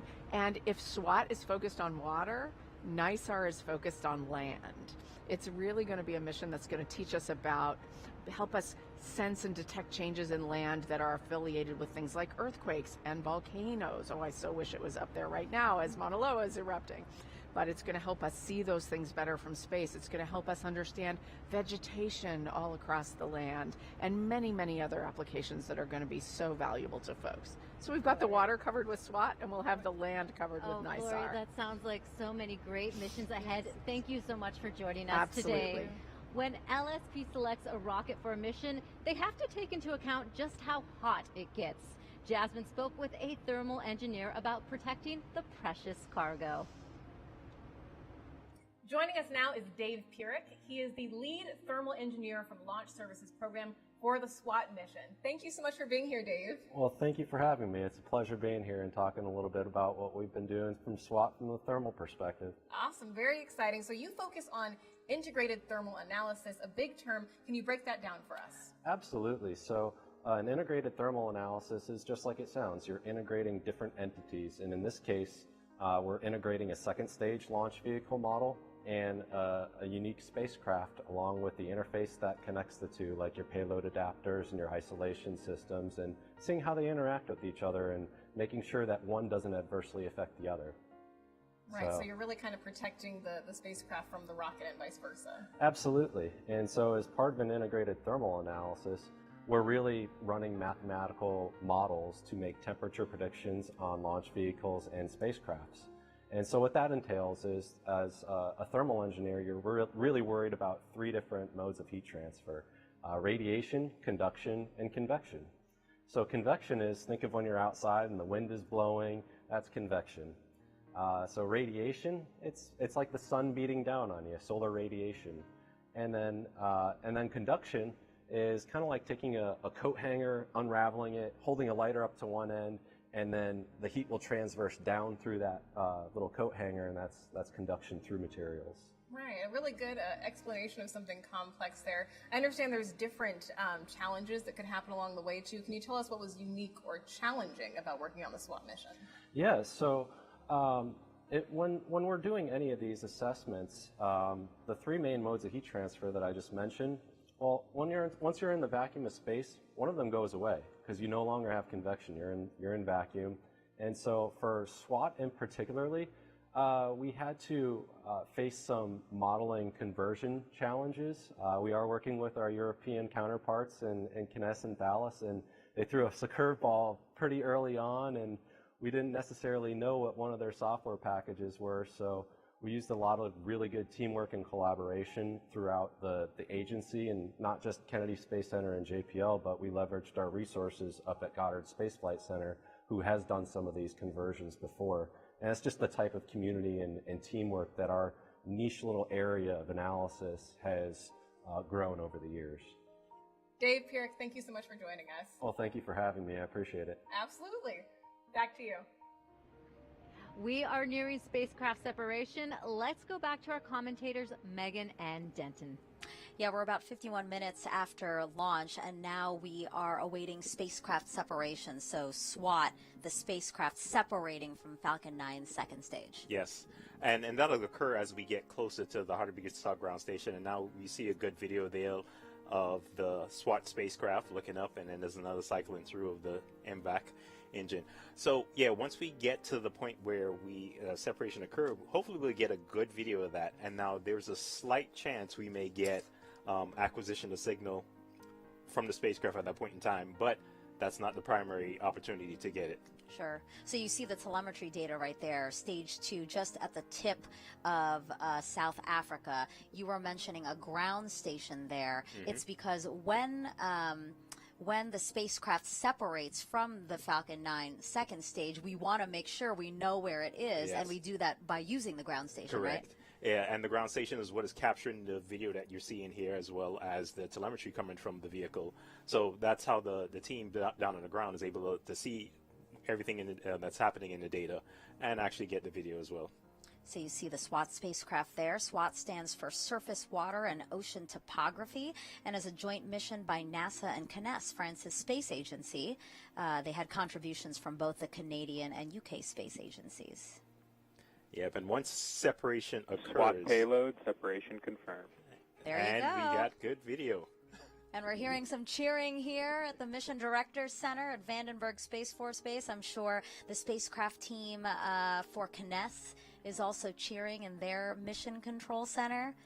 You see the spacecraft floating away right now from the second stage.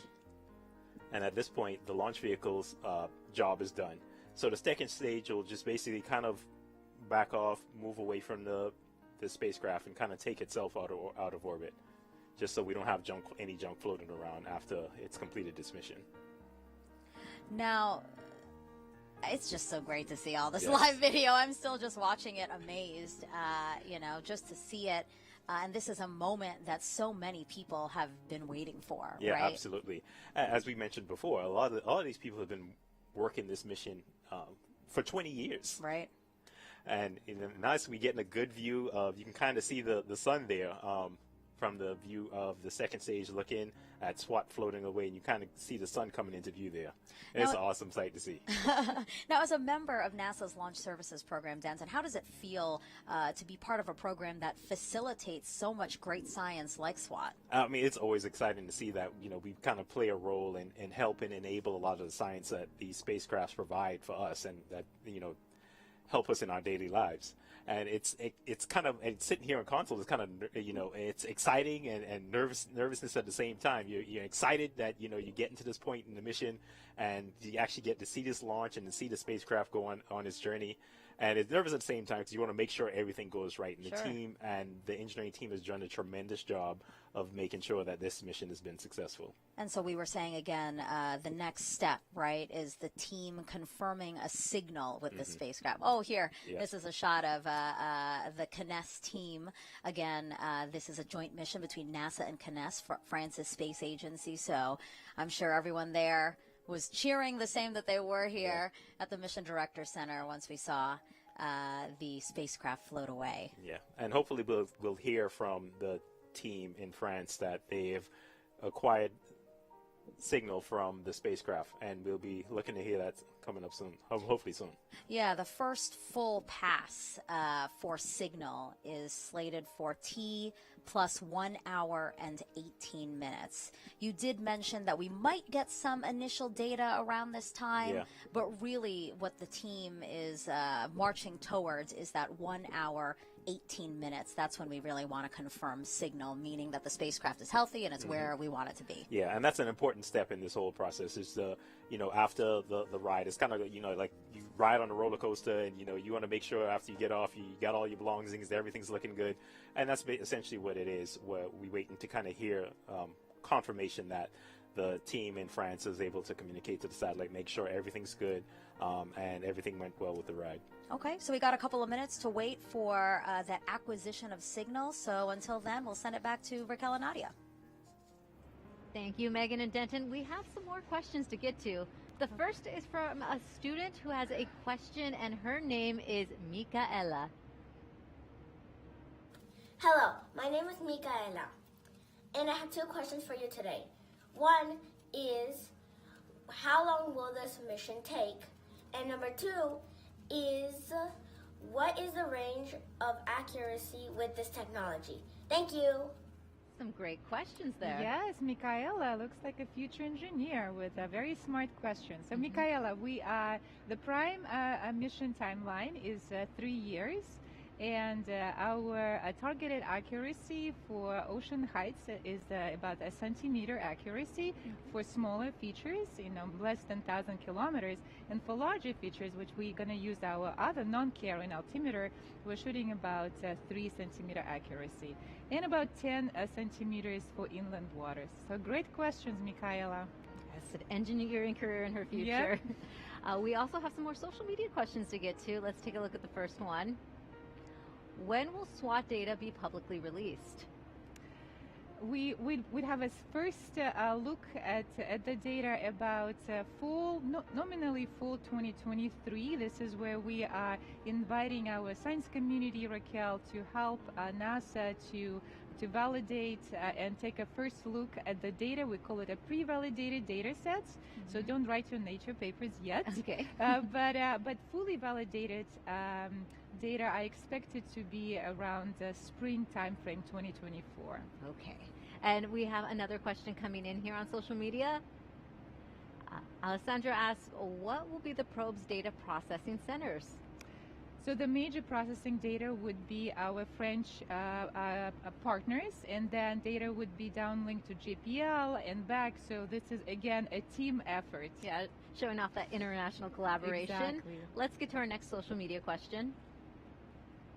Will it measure ocean depths at what resolution?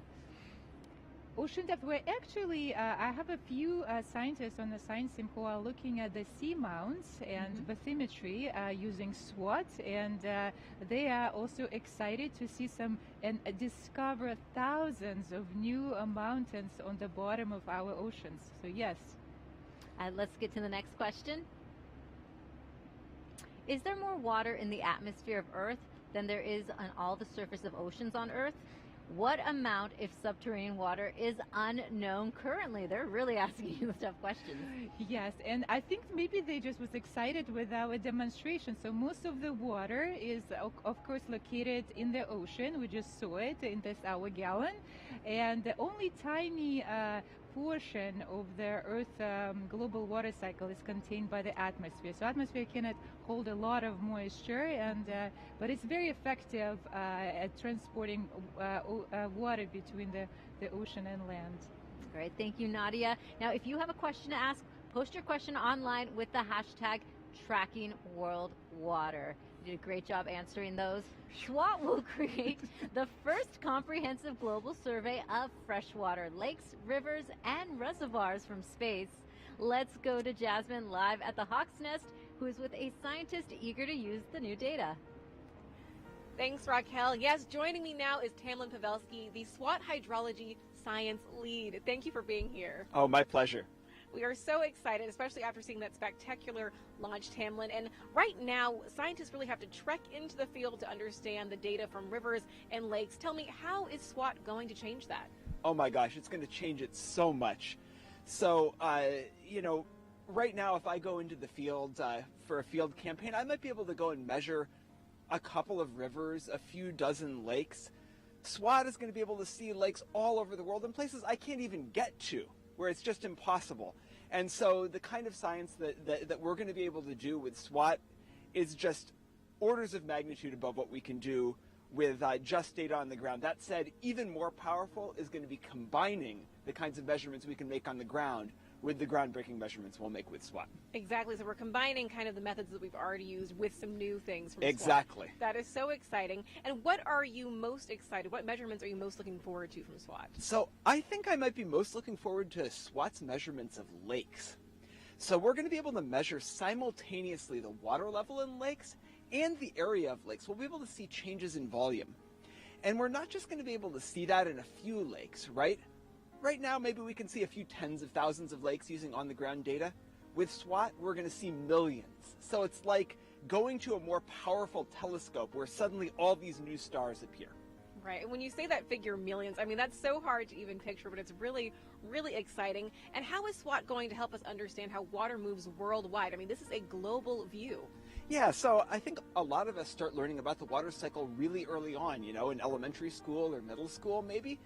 And, you know, that's because it's so fundamental to how our planet works, and water is a precious resource for us. And SWOT is going to tell us about one of the most critical parts of the water cycle, which is surface water, right? So we have evaporation, right, off of the ocean and off the land. We have precipitation coming down. SWOT is going to help us put real numbers on how the amount of water flowing through rivers is changing over time and how climate change is affecting that. Right, that is so exciting to see how this is all working together. Tamlin, thank you so much for being here. Oh, my pleasure. Awesome. Raquel, back to you. Thank you. SWOT is going to measure how much water is on Earth, but also how it moves. We actually don't know the extent of some of the science that this is going to produce. And I'd like to introduce you to Christine Gabarra. She's a mechanical engineer inspiring future generations. Coming to work every day, it's always really nice to know that the system that we're building will collect science data that will be spread publicly, that the data will help people. Hi, my name is Christine Gabarra, and I'm an integration test engineer at JPL.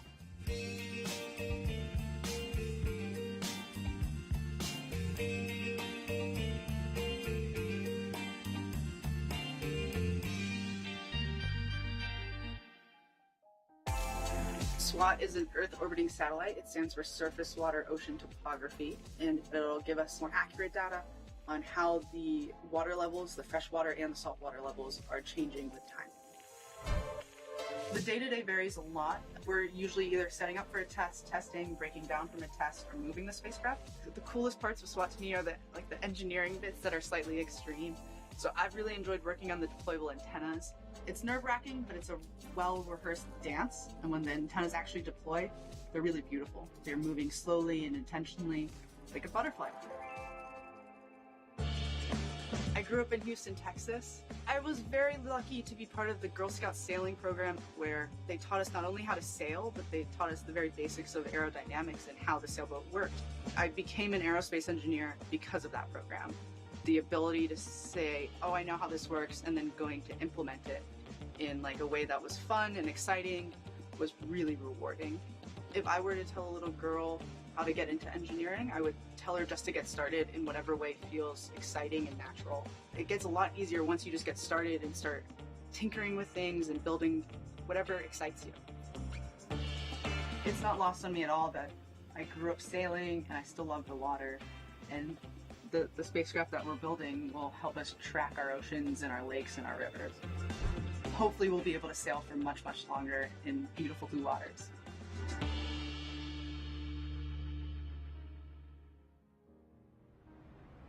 SWOT is a joint mission between NASA and CNES with contributions from the Canadian and UK space agencies. Joining us now is Caroline Laurent, the Director of Orbital Systems and Applications at CNES. Thank you for joining us today. Hi everybody. Hi, Caroline. What does it mean to finally see this satellite in space? Well, it's so great. It's such an experience. What I'd like to say is I'm so proud of everybody. I'm proud of the French teams, of course, of my teams from CNES and Thales Alenia Space, but I'm also so proud of our collaboration. And of course, this success is due to our common teams and to NASA, JPL, and SpaceX. I want to congratulate everybody for this incredible launch. And I'd like to say I'm really proud to see what international cooperation can achieve together for the common good. So it's a great day. Yes, and there's lots of activity still happening here at Vandenberg Space Force Base. What is happening over at CNES in the main control center at France right at this moment? Okay, so in Toulouse we have the main control center, and we have ground stations all over the world.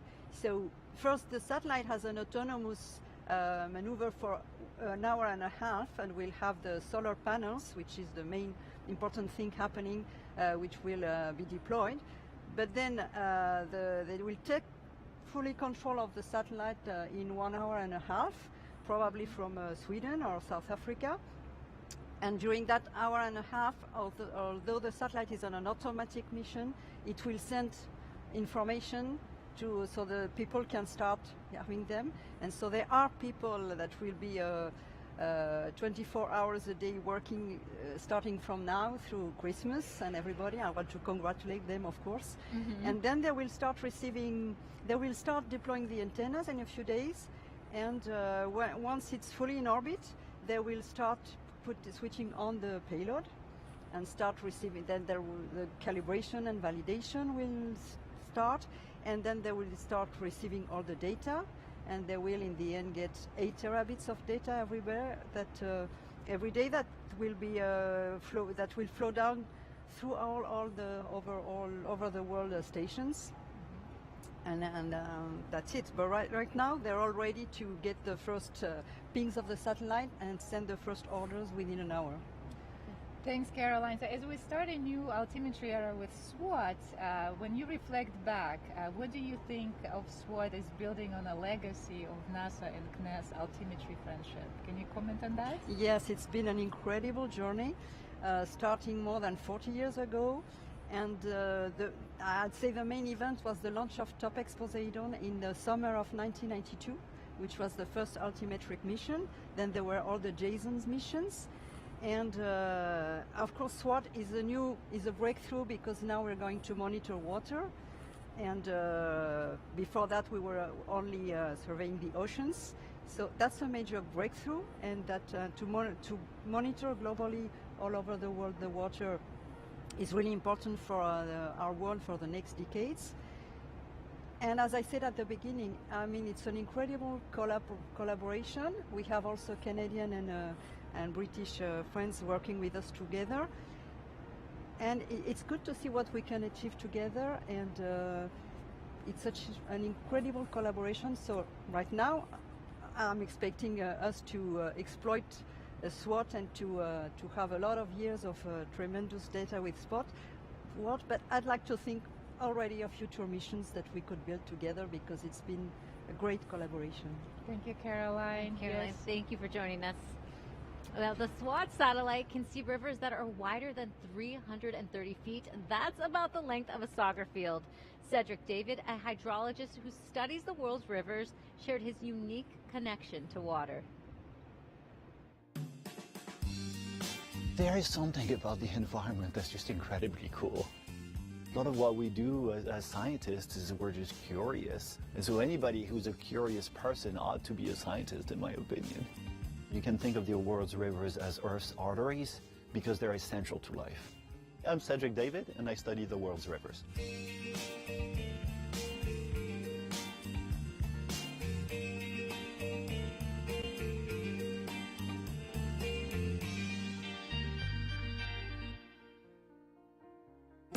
SWOT is a mission that is specifically designed in part to observe rivers, and it's also being designed jointly by NASA and the French Space Agency.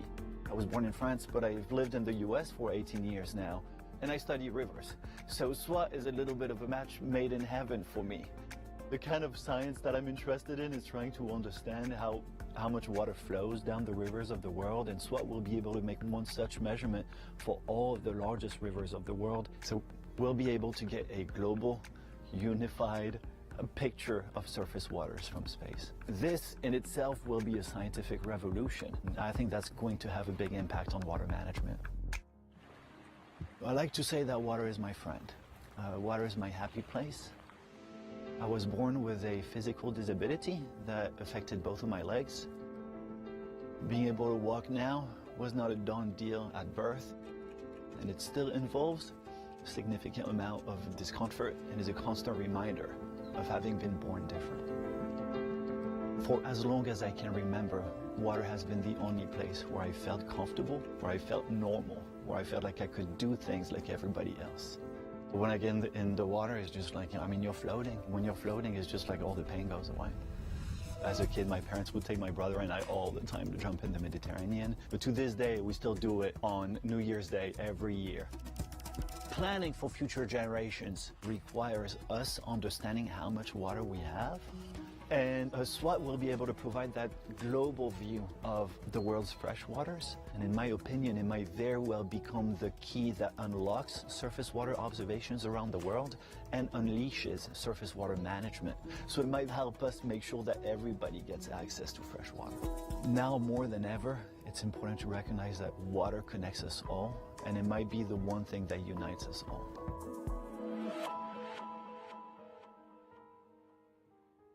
We have some more questions to answer, and before we get to the social media questions, we have one from Easton.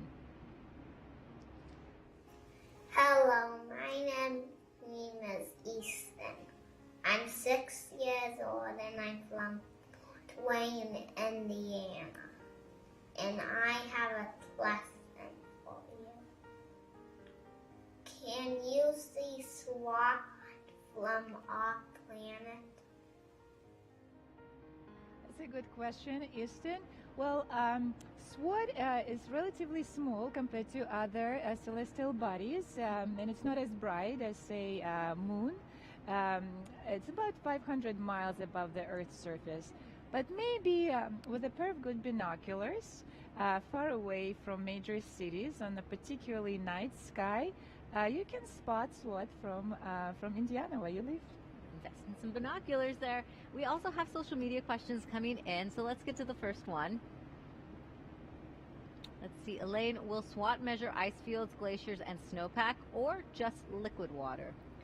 So the primary focus for SWOT is ice-free water, but we do have a couple of scientists who are interested to use SWOT measurements for the height of sea ice as well. Good question. Yeah, let's get to the next one. What will happen to the probe after the mission? So I presume it's the carrying instrument. It will stay on the satellite and do its job until we're done. We'll keep going. All right, we have another question coming up. Hi, everyone at NASA SWOT. Our bodies are 70% water, and then we cremate the deceased. Does that water go into the atmosphere and then the land and the sea? They're really getting into details, or get rained back onto land. Also, is the SWOT mission measuring the depth of water to calculate the volume? So we could calculate the volume by knowing the slope of the water and its height. So that's one of the measurements that we're targeting. And knowing the volume and height is really a very dynamic variable, Raquel. It can also tell us how the water moves and how it moves different quantities with it, quantities like heat or energy or plastic or pollution. So it's a very dynamic and rich quantity to deal with. Lots of variables. Yep. Next question. How will SWOT satellite help in our fight against climate change? In many ways. Let me start with the oceans. Ocean is known to absorb most of the global warming that we've accumulated over the past few years. And as we expect ocean continue taking it for the team, Team Earth, what's really interesting question, Raquel, is would it continue to absorb heat, or will reach the tipping point when the efficiency of the Earth oceans is decreasing and all of this heat will be kicked back? So by observing a range of energetics with SWOT, like on a range of frequencies, will really answer this one of the most critical questions of our time, of what happens with our planet as it warms, as well as with our water resources that are impacted by the climate change. Questions like, will population have enough water to survive, or maybe it will have too much water that will impact its livelihood on land. So a range of questions we are looking to answer with SWOT mission. Truly critical questions Truly as well. Critical, yes. Thank you, Nadia, and thank you for all your questions today. We are about 1 hour after launch. Commentators Megan and Denton are with us again. Yeah, back here at the Mission Director Center, where you can actually see some people behind us celebrating because, again, the spacecraft separated a little bit ago, and now we are awaiting acquisition of signal with the spacecraft. But I do want to point out that a few minutes ago, the spacecraft team did confirm that they did get initial data from the spacecraft already, right? Yeah, and we, as you mentioned, there was a chance that shortly after separation we could get some data, and they did confirm they did receive some telemetry, and it's just a subset of the full suite of telemetry that we expect to get here in a couple of minutes. So it was just a small subset, just to confirm they can communicate with the spacecraft, which is great, which means the spacecraft is doing well. Okay, so yes, we're awaiting that full acquisition of signal in about 2 minutes. So when we get that full acquisition of signal, what kind of data are we talking about? Yeah, and so it's the full suite of data. It's the spacecraft reporting, okay, our instruments are looking good, all the subsystems are working correctly, and that's the type of data we're expecting to get from during this initial this primary pass here in a couple of minutes. And just to make sure that everything's working correctly and, they did well during the ride. Mm-hmm. And you did mention the instruments. Obviously, there's a number of different instruments on the SWOT spacecraft. So you will get data about each of the instruments as well? Yes, and they'll be able to confirm all is working well. And that's what we expect to see. And that's one of the keys of this whole mission, is to make sure, hey, everything that's on board of the spacecraft is working well, because we really wanted to be able to execute their mission, which, as we've heard throughout the night, that how critical this mission is. Okay, and again, the team is targeting T plus 1 hour and 18 minutes and 20 seconds, so about a minute from now. That is what they're targeting for acquisition of signal. But really, that milestone isn't as hard as other milestones, right? Yeah, and it's based on where the spacecraft is, how the launch was, and also impacted by atmospheric conditions. Because if you think about, like when you shine in a flashlight on something, and you would have like this cone, and basically the ground station is essentially looking up to the sky and looking at roundabout where the spacecraft is. So when the spacecraft comes into range, that's when we'll actually start to get data and be able to communicate to it. So it's not exact, and because again there is a target, so it may be off a few seconds here and there, but we're expecting to get good confirmation of that coming up soon. Okay, and that ground station, we're hitting one in Kiruna, Sweden, right? That's the ground station Correct. We're hoping to make connection with. Yes, and that's the ground station that the spacecraft is on its way towards right now. And so hopefully here in a few seconds we should hear confirmation that the team was able to get that full suite of information from the spacecraft. And I do want to talk a little bit about the second stage. So obviously it's separated from the spacecraft. The second stage is still out there in orbit, but there's going to be a burn later. That is correct. Yes, so there's a lot of junk floating around space, and that's a big problem that the world is wrestling with right now. And so we don't want to be good stewards of space. So we want to make sure our second stage is able to deorbit, basically come down and not continue to float around and be another piece of junk to add to the issue. So it deorbits itself, it moves away from the space, safely moves away from the spacecraft, makes sure that there's no issue, and it basically takes itself down. It'll splash down just southeast of Hawaii in the empty area of the Pacific. Sure. Pausing now for a little bit of chatter that we're hearing among the spacecraft team. Checking to see if they got that acquisition of signal, again with the ground station in Kiruna, Sweden. Yeah, and you're getting a good look at the Cannes station there in France.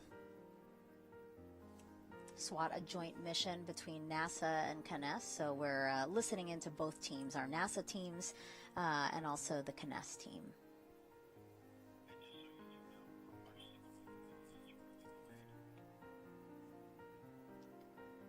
And hopefully we'll see another second round of cheering once they get that full suite of information there. Or at least a huge sigh of relief. But it is already so reassuring that they got that initial. Yes. Absolutely. It's like, hi, I'm here. Yes, and that's it's huge, because you know your spacecraft is working well after the ride up to space. Yeah, I guess that initial acquisition, I guess, could be said as like, hi, I'm here. And then the full one is like, okay, now I'm ready to work, Yeah. right? It's Is like, that now a I'm good checking way out myself. I'm checking all my subsystems. Hey, here's all the information you need to say, okay, we're working good. And we are ready to start our mission. Mm-hmm. And one good thing about acquisition of signal is there are a number of other ground stations that they could hit over the next couple of hours. This is just that first opportunity. Right. And yeah, there's ground stations little all around the globe. And once we're in range of any of them, we are able to acquire the data from the spacecraft.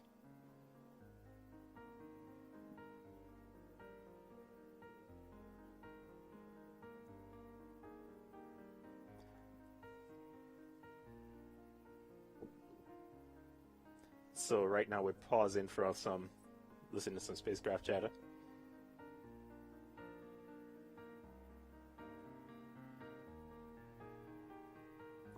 So right now we're in range of the Karuna ground station.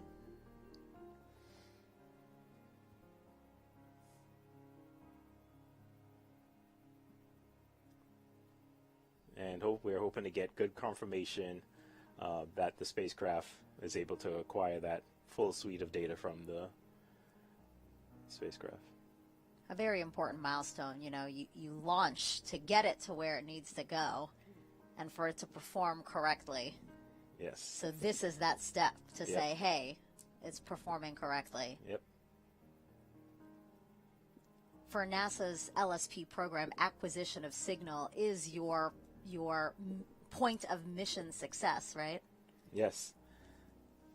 Yes, and that is the point that we know that the spacecraft, the launch vehicle has done its job, and we just need to get that confirmation that the spacecraft is doing well. And this is the point in time where, we waiting to kind of get that thumbs up from the spacecraft, say, hey, we're good, the spacecraft's looking good, and we're ready to start our mission. Again, SWOT stands for Surface, Water, and Ocean Topography. It's the first satellite mission to survey nearly all water on the Earth's surface with unprecedented detail and accuracy.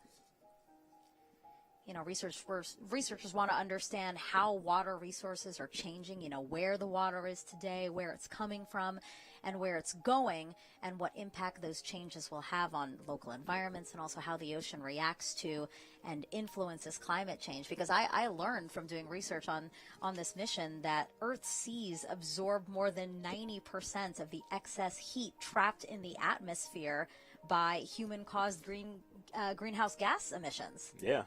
And it's so amazing to kind of be a part of Nominal a deorbit. mission that is going to accomplish something that'll affect humanity and help humanity. And we just heard a call out, nominal deorbit burn, right? That is correct, and that's basically, as we had mentioned before, the second stage kind of taking itself out of orbit so it doesn't remain a piece of junk floating around in space. And that was basically what we heard. The second stage essentially took itself out of orbit, did a burn to kind of re-enter the Earth's atmosphere and to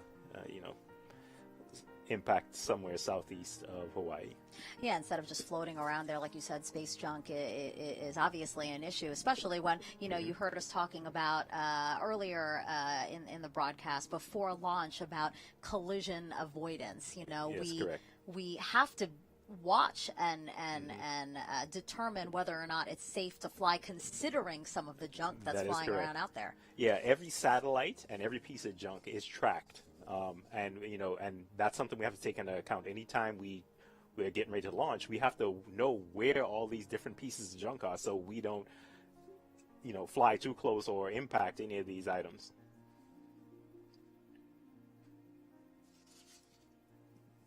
And there's a look at the NASA management team, all waiting around, hopefully getting that confirmation from France that their full passes went well and they're able to acquire all the data required from the spacecraft. Yeah, as you said, we are within range of the ground station we're trying to hit in Kiruna, Sweden. We now hear Kness over the audio loops trying to contact our NASA team.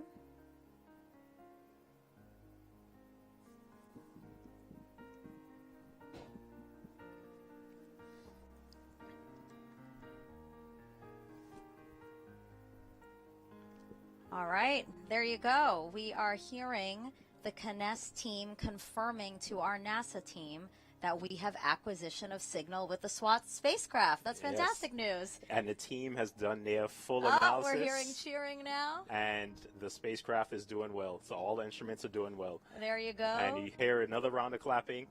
And you can see it there on the screen. Applause here at the Mission Director Center. I'm sure also in France in Kinéis's control room. Again, a joint mission between the two agencies, also contributions from the UK and Canadian space agencies, a truly international mission to see what we can do about climate change and what we can do about freshwater management around the world and just improving weather predictions and climate predictions into the future. Yeah, exciting. So therefore, at this point, the launch has been a success. The spacecraft has been healthy, and the team's excited. So you know what that means, Denton? You're off the hook. You're done now. Thank you so much for joining me today and commentating. There isn't another person I would have want to experience the mix of emotions, the potpourri of emotions, if you will, that we experienced today. First, always a little anxious in the countdown, and then thrilled, excited for launch, and then, to be honest, a little surprised for the sonic boost. No, but it was an honor to be here. I'm always excited to work a launch, and this is always an exciting time for the team, and to see the excitement in the room, it's been a pleasure. Yeah, Denton, thank you so much, and I hope you do this again soon. I really appreciate your time. Thank you so much. Okay, so we're going to send it back to Raquel and Nadia, and then you're going to come back over here because I want to introduce you to a very special person for today's launch. And to echo in her sentiments, thank you, Denton, for everything today. And Nadia, there was a round of applause for you here, too, when there was acquisition of signal. Oh, thank you, and it was just such a nice thing for SWOT to say hello to all of us, that it's doing well. Hello back. Hello, absolutely.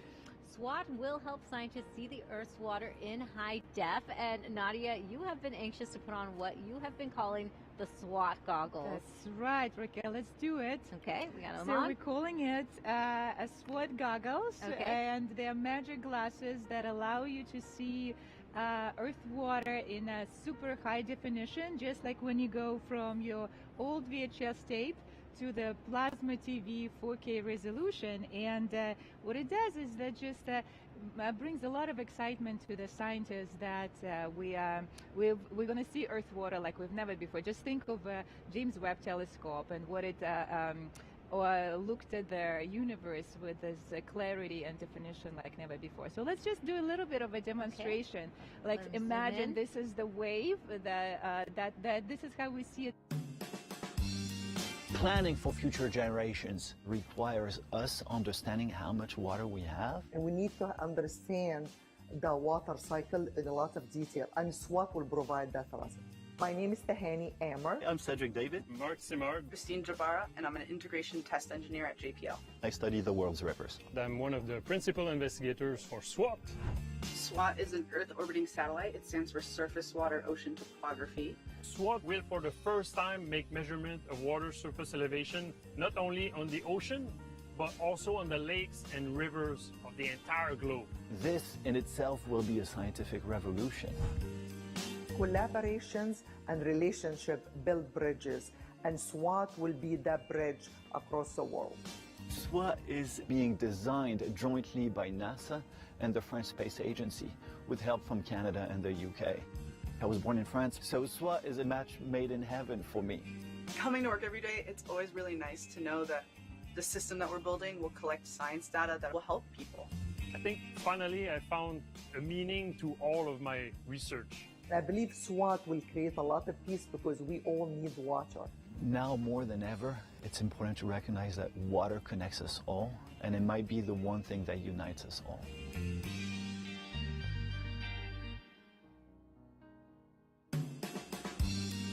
There is something about the environment that's just incredibly cool. A lot of what we do as scientists is we're just curious. And so anybody who's a curious person ought to be a scientist, in my opinion. You can think of the world's rivers as Earth's arteries because they're essential to life. I'm Cedric David, and I study the world's rivers.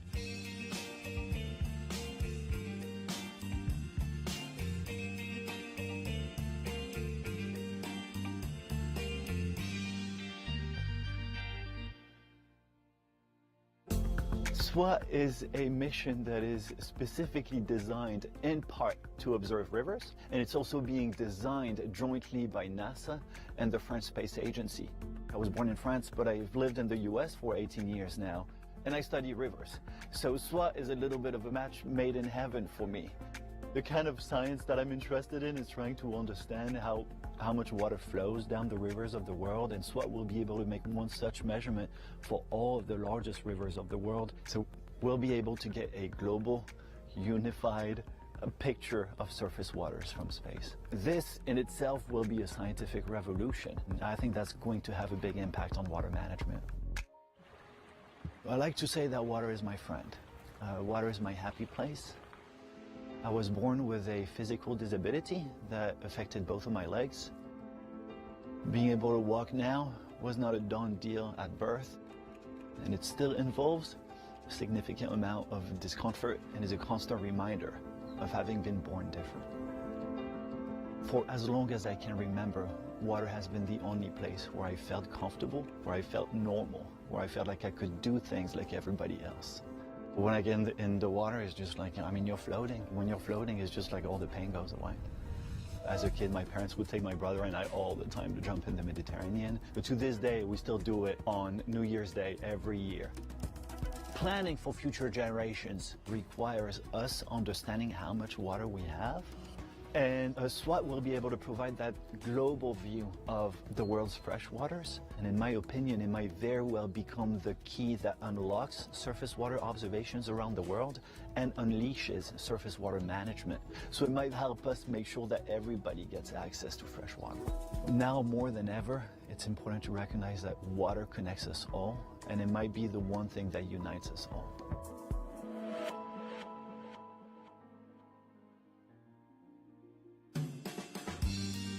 I love being out in the field. Coming out to the field keeps me in touch with reality. I'm Marc Simard. I'm a SWOT principal investigator, and I study the dance between the tides and the rivers.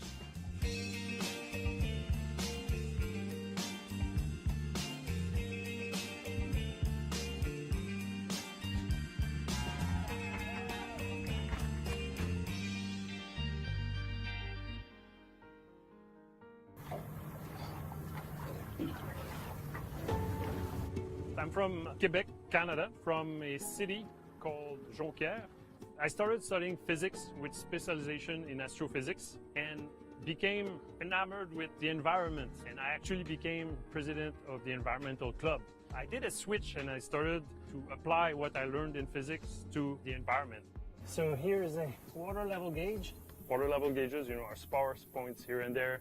SWOT, on the other hand, will give us these same types of measurement on the ocean, the lakes and rivers of the entire globe. The Mississippi River Delta currently is losing land at a rhythm of about 1 football field every hour. There are about 350 million people living on deltas around the world. They live from the fisheries, the agriculture, the aquaculture from those deltas. So if we lose those deltas, we're not only talking about losing land, we're also talking about losing livelihood for millions of people. SWOT data will give us a global perspective of how these deltas can survive and keep up with sea level rise and other impacts of climate change. Of all the rovers on Mars, those have a special place in my heart, and it's cool that it's not just us and our nation, it's the whole world going to another world. This is stuff that's good for the global community, so this will be good for all of us. This is a fun launch. In my operational function, this is about as good as it gets. The anxiety level is higher, the adrenaline's flowing, but what a cool way to fly. It's all a team sport, and we're all ready to go. The guys really worked hard through the day yesterday and into the night, but all is going well. Delta performed nominally, just a perfect flight today, and we're right on it. There's a challenge and a penalty that goes with doing these things, and I've seen the team react and overcome all of that. and it makes me very proud. We got off on the first opportunity at 10:02 in the morning. Looked great. The weather cooperated with us and the upper level winds cooperated with us, so the vehicle was perfect, the spacecraft was perfect, the range instrumentation worked great. Couldn't ask for better. And all stations on the NLMnet, this is the NLM with our final launch readiness poll. Launch vehicle, spacecraft, and range are reporting green. I guess at this point that means that we can bring to our conclusion our coverage today. This is Atlas Launch Control. Conclusion. Wow. How are you feeling? A lot of memories there. I can't leave. Yes! That video did what we wanted it to do, which was to convince you to stay. No, that was beautiful. Thanks everybody for putting that together. I know it took some work to do that, and that was beautiful. A lot of memories there, you know, that's our family, the traveling circus. You know, just to know that you've played such a role in so many historical missions and made such great friends throughout the way, enough to call them a family, you'll be missed. Absolutely, Omar, you'll be missed. And I'll miss them. That's, you know, this job takes a lot out of you because of the travel. But, you know,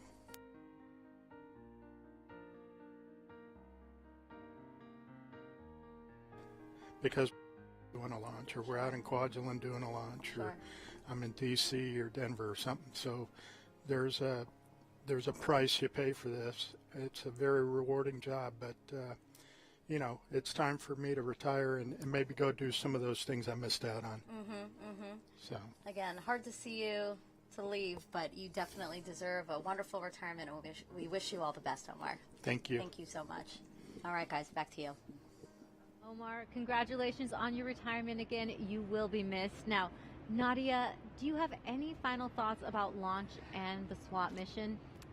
Well, today was a truly pivotal and defining moment for our Earth space science industry. We're setting new standards in satellite altimetry that would hopefully maximize our scientific and societal returns. So to my engineering team, thank you. You guys did it. You are our miracle workers. We appreciate it and grateful. And to my science team, well, let's get to work. I cannot wait to see your discoveries for societal benefit. And Raquel, thank you for having me. That was fun. It was fun. Thank you for joining us, Nadia. Now, as a mission scientist, we appreciate all your invaluable insight today. Now, that concludes our launch coverage of SWOT. As we say goodbye from the West Coast, here's one last look at this morning's Falcon 9 launch. For updates on this and future launches, check out blogs.nasa.gov/SWOT and the NASA newsletter. Thanks for watching. 9, 8, 7, 6, 5, 4, 3, 2, 1. Engine ignition and liftoff. Liftoff of SWOT, our first global survey of Earth's surface water to study how this ever-changing resource affects our climate.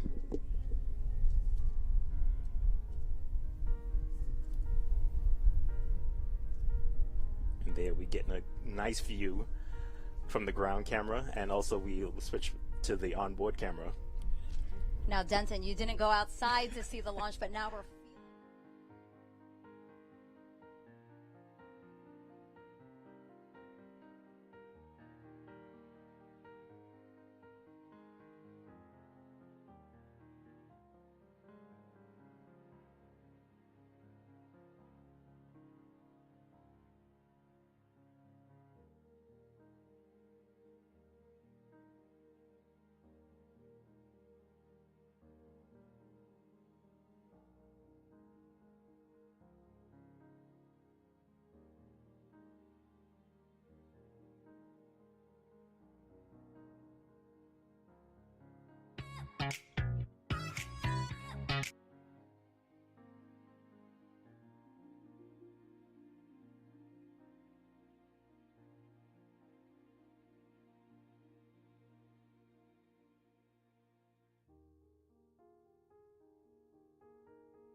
Live from the central coast of California, this is launch coverage of SWOT.